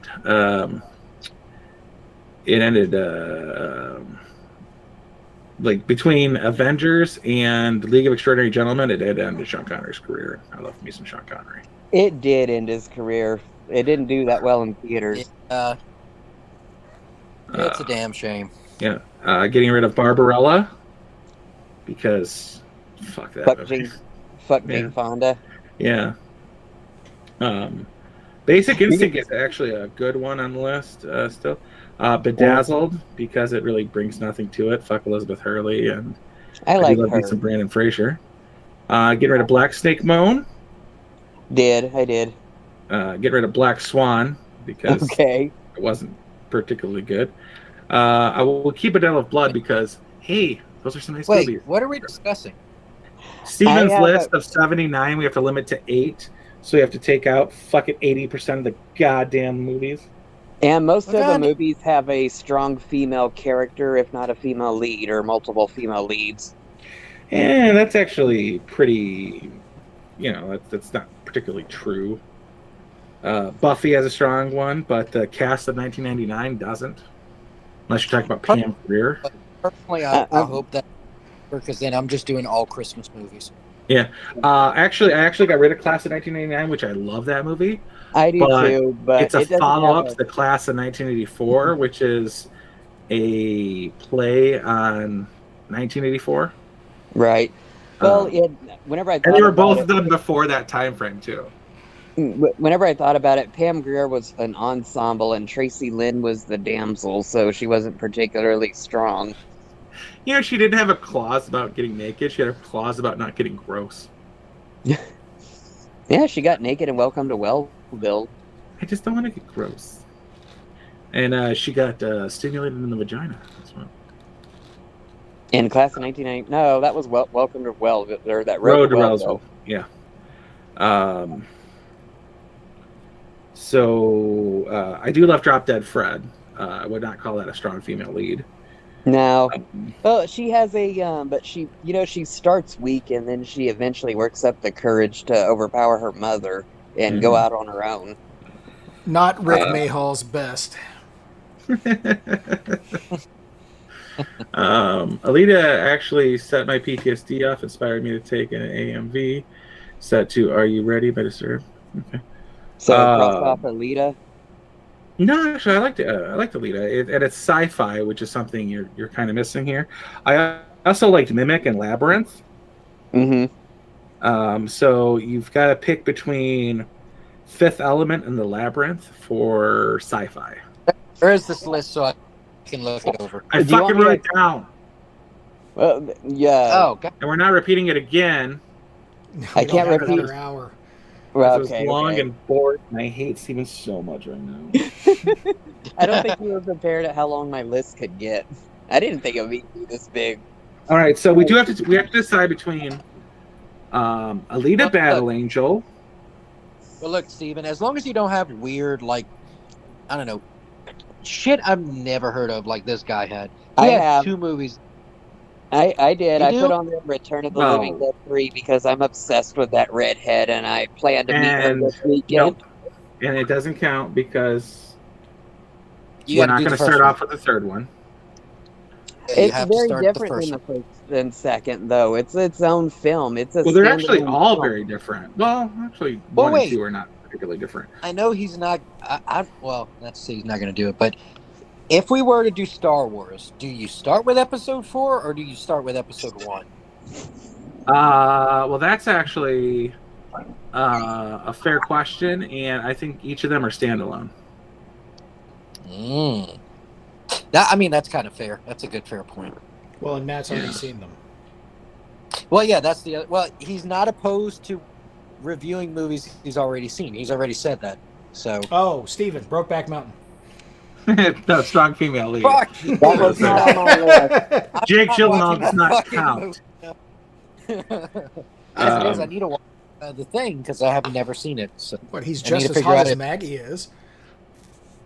Fair fucking enough, but they're fucking loaded. So, all right. So, Alita Battle Angel, American Werewolf in Paris, Bordello of Blood, Buffy the Vampire Slayer, Drop Dead Fred, Fifth Element, Labyrinth, and Mimic are all basically the same category.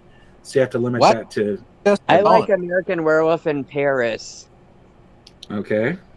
So I'm American gonna Werewolf. put that one down there, and I like Julie Delpy Steven, why didn't you have From Dusk Till Dawn on your list?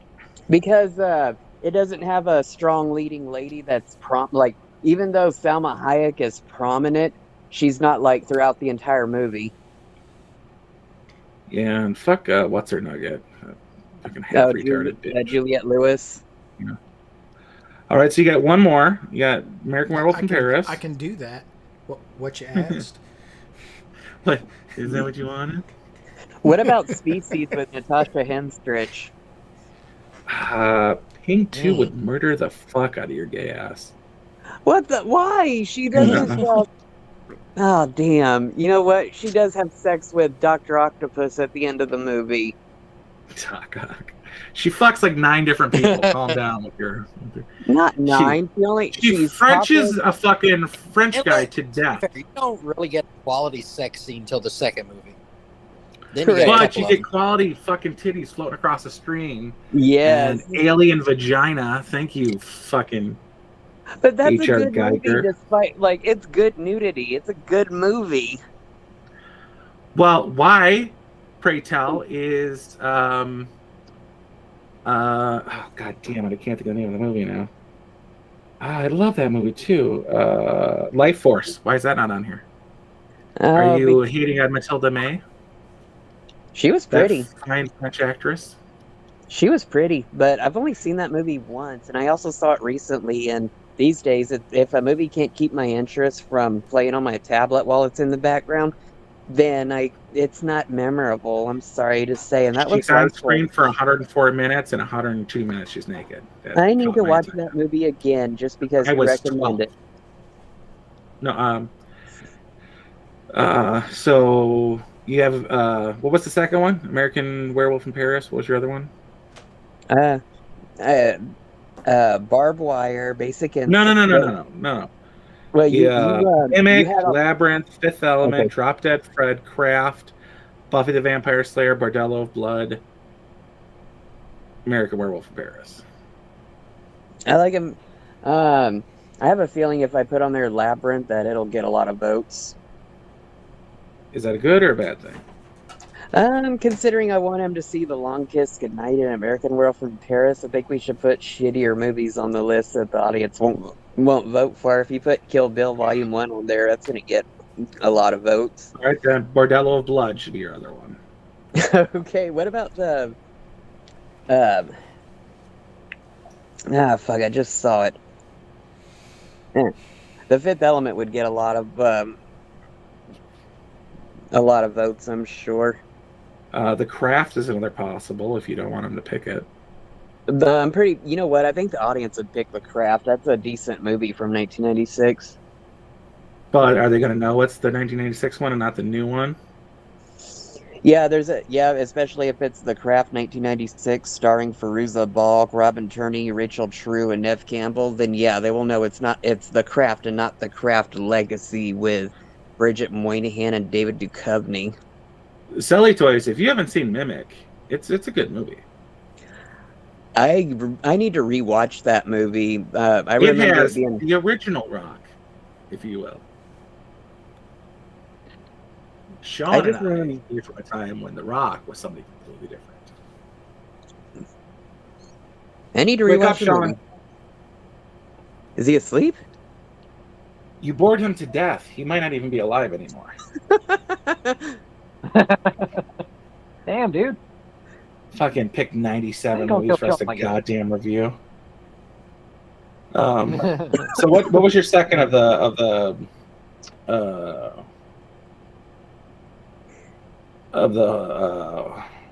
sci-fi? There was Alita. Which one did you pick? You have American I Werewolf got from Paris. Yeah, so I have The Long Kiss Goodnight, American Werewolf in Paris, and Bordello of Blood. Okay, Bordello of Blood. What was the American Werewolf from Paris? What was the other one? Yeah. Shoot, if I'm going by the seat, there's The Craft. That's the one you wanted? I mean, that'd be awesome if he reviewed that. Okay, so we now have 4. But I have a feeling that's going to get a lot of high votes. So for suspense, we have Basic Instinct. Basic Instinct. Basically just... All right, so Basic Instinct gets its own little grouping. That's 5.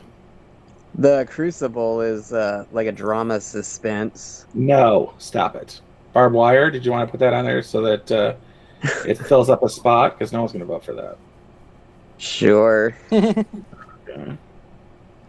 Steven's trying to play the odds because he wants Long Kiss Goodnight to be seen. So we can't pick too good of movies. Like Kill Bill Volume 1 or Labyrinth. Or, franchises that have a huge cult following. What about Heathers? Heathers has actually got a decent cult following. And depending on the age...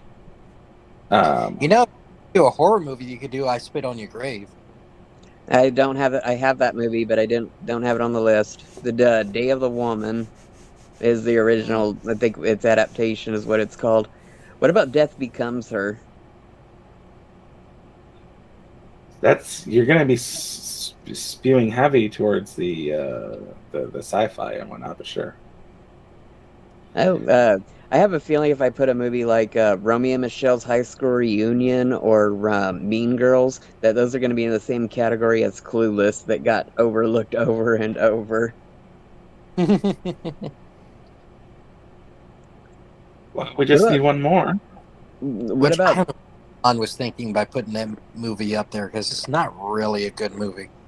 What? Clueless. It's a chick Well, flick. Blonde had that on her list, and it got overlooked by the audience. That black guy is Samuel L. Jackson. Show some goddamn respect. How many people do you think the audience would purposely overlook Pretty Woman with Julia Roberts? No, I think they would go for it. Ugh, damn. Yeah, What about- you don't want to underestimate the blonde simpers. Right. Movies that Ping would kill me for sure are Showgirls and Striptease. Which is why they should be on the list. Oh, Showgirls, the NC-17 version. Oh, it's Did y'all so ever bad. see Serial Mom with Kathleen Turner? All right, Huh? Kathleen Turner got played off like she was a hot chick. She was never a hot chick. I've She's never, had a good whenever, voice. I think that was during her Romancing the Stone days. Whenever I was chatting with voice actress Barbara Goodson, she said that she used to love Kathleen Turner during her Romancing the Stone days, You're gonna but fucking name drop, you homo. but then she said whenever she got older, she got fat and she didn't like her after she got fat. And I told her it's my experience with Kathleen Turner, and as an audience member, the first time I ever heard of her was Serial Mom, and then she later did A Simple Wish, where she plays like that magical whatever to Mara Wilson. And I never thought she was ugly or anything. She just looked. I mean, she was entertaining, and I liked her. So yeah, I've always liked Kathleen Turner. Even I guess that was after she got fat. Huh? I said Mara. I was thinking Kate Mara. All right. Have I y'all heard of think- House Sitter with Steve Martin and Goldie Hawn? No. Wait, what was the movie that Steve Martin did with Queen Latifah? Was it Man of the... Bringing Down the House from Bringing 2003? Down the... That's what it was. You can throw that on there. No. I think probably Black Swan. No, I crossed that bitch out already. Okay, fine. Didn't you say you like The Quick and the Dead? I do like The Quick and the Dead, and that's a Western, which you don't have. I should put that on there then. All right, that's 8. No, that wouldn't be too bad. There we go. We can I have fucking 6 end on this my list so far. goddamn nightmare. I only have 6 Oh. right now. Hey, it's I not have- bad. I have The Longest Goodnight, An Yeah. American Werewolf in Paris, Bordello of Blood, The Craft, Barbed Wire, and The Quick and the Dead. Yeah, you're missing Basic Instinct. What other suspense do we have? I don't think we made a. Is that the only suspense I have? What about Cruel Intentions, or To Die For with Nicole Kidman?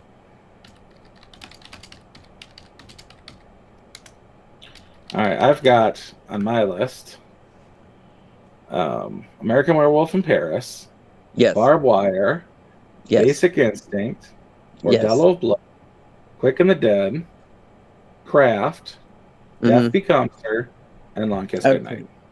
What about All right, I Fatal will add- Attraction. That's not on my list. Why not? Strong female lead, not crazy female lead. I haven't put on that one that there was that one that you said. I'm like, I didn't put that on the list. Oh, Basic Instinct. I haven't put on that on the list. And we should narrow it down. Should I put To Die For with Nicole Kidman? Sure, we can replace Basic Instinct with To Die For. Let me see. 1, 2, 3, 4, 5, 6, 7, 8. Yay! Yeah, Okay, I good, got my. because I'm about to kill you. So, unless this list is To Die For. Well, I appreciate y'all's help, mostly Jay Fry's help, with narrowing Yeah. down my list, especially how he broke it down into different categories. I'd like to thank the audience for. They all left. Thanks, Stephen. Have you guys shit on any of my movies or praised any of them? Mandatory Carrie at some points, I gotta hate her. I don't know at what point, but I agree with that. He also says Death Becomes Her isn't sci-fi; it's more weird horror or something. Yeah, it's it's kind of fantasy. like a weird science kind of clusterfuck. That was on the list. Yeah. On the list. But no, that's too early. I don't think a lot of people go back too far. Like, Right. as you and I are both aficionados of some seriously stupid shit, but for most people, they don't go back too far. A lot of men will go back and watch like the Magnificent Seven, Mhm. but I don't know how many are going to go back and watch. What the fuck is that? What's that movie with John Wayne where he plays Genghis Khan? I've seen it. I just can't think of the fucking name of it. Beats me. I'm not a like Genghis or some shit like that. I'm But, not a huge fan of Western movies, hence the only Western movies I watch have leading ladies like The Quick and the Dead or Oh, my dad had like 74 cassette tapes with, or VCR or VHS tapes with, like the whole John Wayne Westerns. collection. Yeah. Well, it wasn't just Westerns. It was everything John Wayne did. That Bad Girls with Drew Barrymore and Andy McDowell, the Malin Stowell, and Mary Stuart Masterson, I can't remember. But yeah, those are the only two Western movies that I've watched over and over because they have leading ladies or a leading lady like Sharon Stone. Bounty Hunter with Trish Stratus. Oh, and Jay Fry, do you remember that production? Mr. Mom. Sally tries to say Mr. Mom with fucking Bruce Wayne, Michael Keaton. Hey, Jay Fry, do you remember that one production company that made that whatever versus DB Cooper? 1313 Productions. It's a gay company. Shut up, Steven. Well, what I'm also trying to say is this: I'm not a huge Western fan, but 1313 Productions made a Billy the Kid movie, which I happen to have. Billy the Kid versus my beautiful billionaire Bigfoot. Yeah, send those ideas to 1313 Productions. They'll probably shoot anything on their very low budget. Oh my god! For those of you who don't know, I was doing this kick of watching Bigfoot movies, and I came across one called Bigfoot versus DB Cooper. And first off, it's narrated by Eric Roberts. So you thought it had more mainstream appeal. You didn't realize how low budget the movie would be. So Eric Roberts is talking about this one Thanksgiving when he was a Native American youth, because Julia Roberts is clearly Native American as all fuck, and high cheekbones, gigantic horse teeth, and it shows him as a youth, a fucking Native American youth, and he's going turkey hunting, and then there's a group of guys celebrating one of their bachelor parties by hunting in the woods, and they're frolicking in the woods, getting a little dirty, wrestling, horsing around, having a good old time. They're like, "Hey, you want to join us, random fucking Indian boy?" And so they go back inside, and they're like, "Yeah, let's go turkey hunting. We'll get changed, and then we'll go." And then there's a legitimate. There's 6 people in total, and they in 4 to 5 minute increments each go and do a little workout, and then change into clean pairs of shorts, and pose with their guns in the mirror, and are in their underwear for extremely too long a period of time. For I'm like, this is a gay movie. How about that? This is beefcake action. It's too tame for my entertainment. Yeah. Well, if it was Pamela Anderson posing around in her bikini, fucking lingerie, and the other cast of Baywatch, I'd have been pretty goddamn entertained by that movie.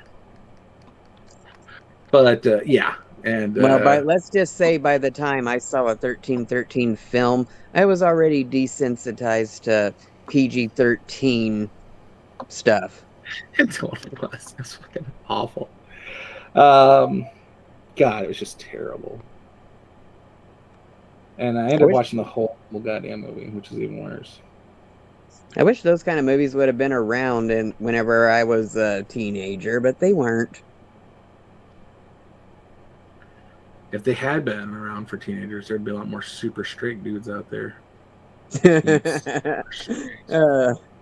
That's another possibility. But no, instead, I had Jonathan Sheck, who I'd end up getting nervous in front of. For what? He was in a movie with Alyssa Milano, and around that time, it's what made me question my sexuality. Gift? Huh? Gift? What fucking movie was that? Poison Ivy 2, Lily. Oh, yeah. Okay.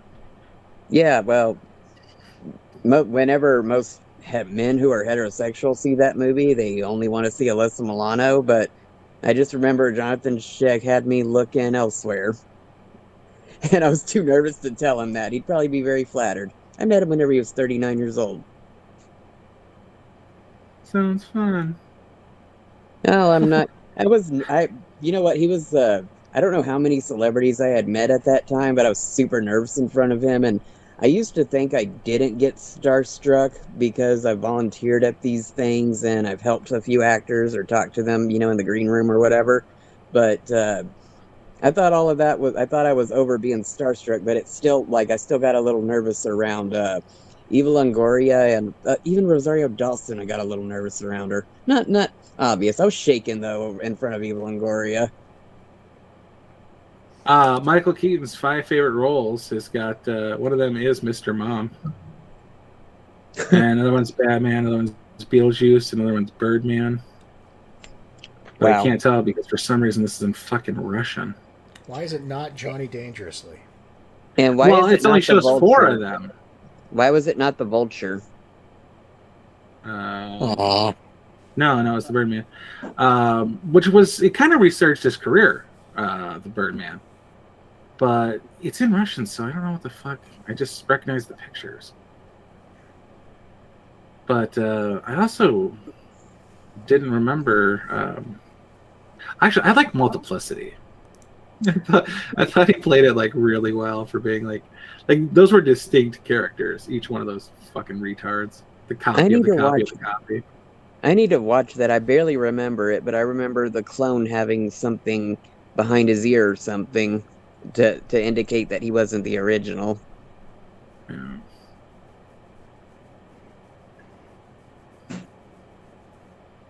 Yeah. Hey, Garrick, out of all the movies that I had listed, some of them you may never have heard of. Have you heard of Witchblade from the year 2000? Or the movie is called Witchblade. It was released in 2000. And it's I've seen the title. I have never seen it. Oh, well, it was popular enough for TNT standards that they were able to make a TV series out of it, which could have gone on longer. Actually, Mr. Mom, I think Michael Keaton turned down Splash for Mr. Mom. So Tom Hanks owes his pedophilic career to Michael Keaton for that. Was Splash a huge success back in the day? Well, it was his between that and Dig, it really put him on the map. Most famous person I met was David Hasselhoff in Hawaii. I didn't actually meet him. You was walked just by off him? the side in a picture. That's Sally Toys said that. Mm. Yeah, Witchblade is the series that TNT picked up. Yep, and it was a good TV series. It only lasted for 2 years, and the reason they canceled it is because its leading actress had personal problems in her personal life. She had problems that interfered with production. That happened to Lost Girl, the lead character, who was oddly naked a bunch for a TV series that wasn't in on HBO or Skinamax. Is that the Zoe whatever and Zoe, yeah, and Zoe Palmer? No, I think that's her name. I don't know if I can look her up right now. But I met 2 of the main cast members, and I got free photos with them because I had done banners for all the celebrities at that convention. Oh, wait, I was thinking of Casena Solo. Canicia. She was there. Canicia. Yeah, Anna Silk and oh yeah, Zoe Palmer was the doctor. Who's the guy with the beard? Beard? You mean the werewolf? It's not Grayston Holt. It's I can't the remember werewolf, his name. right? I never watched the show. I just met the actors. No. Chris Reed is the werewolf. Chris Holden Reed. Yeah, he also is Vincent in the Third Night of the Demons movie. I told him that was. I'm serious. You can look it up. He's Vince in Night of the Demons 3. If you look it up, I will be proven right because And I believe you. yeah, whenever I talked to him, I told him that was the only thing that I had seen him in, and he just was like, "Yeah, I was a kid back then. I really didn't know what I was doing, but I'm glad you liked it." Well, Anna Silk was, um, she was in her early 30s when she was doing Lost Girl, and she was getting up in age, so she started having babies at like 2014. So like at the end of the season, they had to film her in like ridiculous ways, and pretty sure there's a body double for like the taking off her shirt scenes and stuff. And she ended up getting like a mom bod directly after that. Like her hips just blew the fuck out, and Poor yeah, thing. she had a good mom bod. I mean, just moms Well, have wider hips and bigger butts, and good well, if on she's you, woman. if she's still pretty, then what's the problem? I Yeah. guess there is no problem. Huh? So they had to like focus on these much tinier tops at the top and like skirts at the bottom for like just these big old mommy milkers hanging out. And it got picked back up after that because she didn't have the body for it anymore. They had to do some weird stuff for the second season of Desperate Housewives when Marcia Cross got pregnant, and They did the same thing with White Collar. Was it White Collar? With Tiffany Amber Thiessen. huh, They started They- fucking having movies. They had her on camera screens and like laptops instead They of did the being like same on the thing fucking for- set. they did the same thing for Gillian Anderson when she was pregnant during the filming of the X-Files, and I know whenever Lucy Lawless got pregnant, they made Xena pregnant too. They couldn't hide her pregnancy. Yeah, I remember that one. There was one season in Supernatural when Padalecki fucked up his hand, and like I've seen Dean beaten near to death, and in the next episode he's perfectly fine. It's supposed to be like 2 days later. But, Yeah. But he had Continuity a issues. cast for like 6 episodes. I'm like, Oh. he must really hurt himself. Yeah, they didn't care about the low budget of the show. That they were on a schedule. Apparently, they didn't care, and the production crew probably figured, "Yeah, that's part of the show." They're always hurting themselves. What happened with Lucy Lawless or Xena's kid? In real life or on the show? I said Xena's kid. Okay. The show she gave on the TV show, she gave birth to a little girl that she named Eve, and they had to use a doll for the fight scenes that where she had a whatever that thing is that moms put on their back that carries the kid, whatever you want to call that, like a backpack, but huh? A papoose. Yeah. Whenever Xena had Eve on her back and she was doing those flips, they either didn't have anything inside the papoose or had a doll for some of the fight scenes. And for the close-ups, whenever they showed the baby, there was like several child babies they used for the filming. How long was And the kid in it for? huh? How long was the kid in it for? I only remember it being for like maybe 6 or 7 episodes because she gives birth halfway through season 5, and that's whenever they kill Meg Foster and Zeus. Whenever she gives birth, but for however many episodes that was where they had the baby, then in the 4th episode that leads into the finale of season 5, they find a way to, all the gods want her daughter dead, and so they find a way to make it look like they fake their death, but they accidentally fall asleep for 25 years. So whenever Xena and Gabrielle wake up 25 years later, their daughter That just happens all the time. their daughter is a full-grown woman played by actress Adrienne Wilkinson, who I have 3 photos with. She's been to a lot of conventions. I like her. She's a lovely woman. I feel bad for telling her. I wish I would see her in more stuff. I wish I would see her in less stuff, if you know what I mean. I know what you mean. Not. You don't want to see more of her projects. Her filmography. No, I want to see her naked. I know what you mean, which is why I said you don't want to see more of her work. You want to, or unless you hope she does other work. But you know, Adrian Wilkinson is. She was in Dreamcatcher, right? She might have been. I don't know. It just She came looked. out. I don't know. I know she was on an episode of ER. She was in that movie Raise.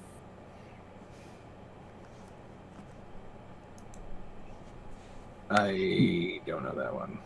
Well, she was really young whenever she got cast on Xena, and some more of her recent photos, she's you can tell she's aged a bit, like her jawline has changed, or she lost her baby fat or something. But she was really young whenever she was on Xena, and she looked just do you know who her parents are?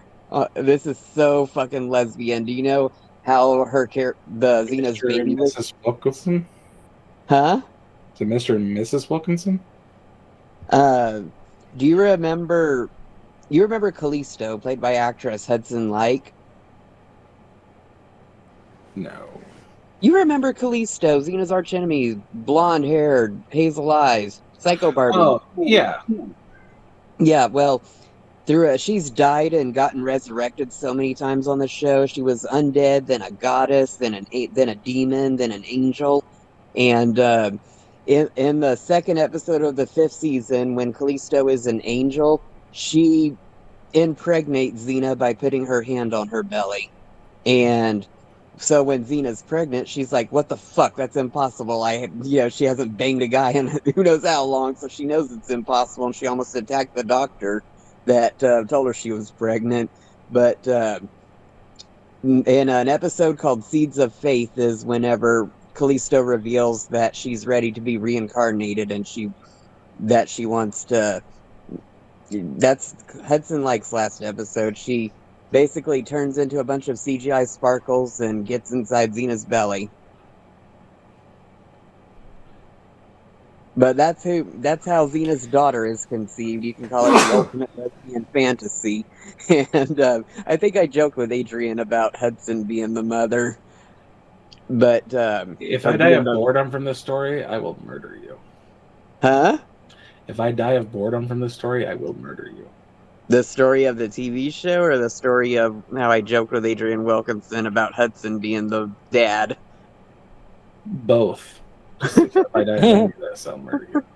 Let's move this to off hours so we can bore ourselves and not the audience. Is the audience talking, or have they died down? They have all fallen asleep. Oh, like Sean here. Which is probably for the best. So they couldn't flee from this fucking story time. But at least we got Garrick back, so that's nice. When Sean wakes up, we can leave. I'm awake. You're awake. Oh, okay. All right, say goodnight, everybody. Good night, everybody. Good night, everybody. Night.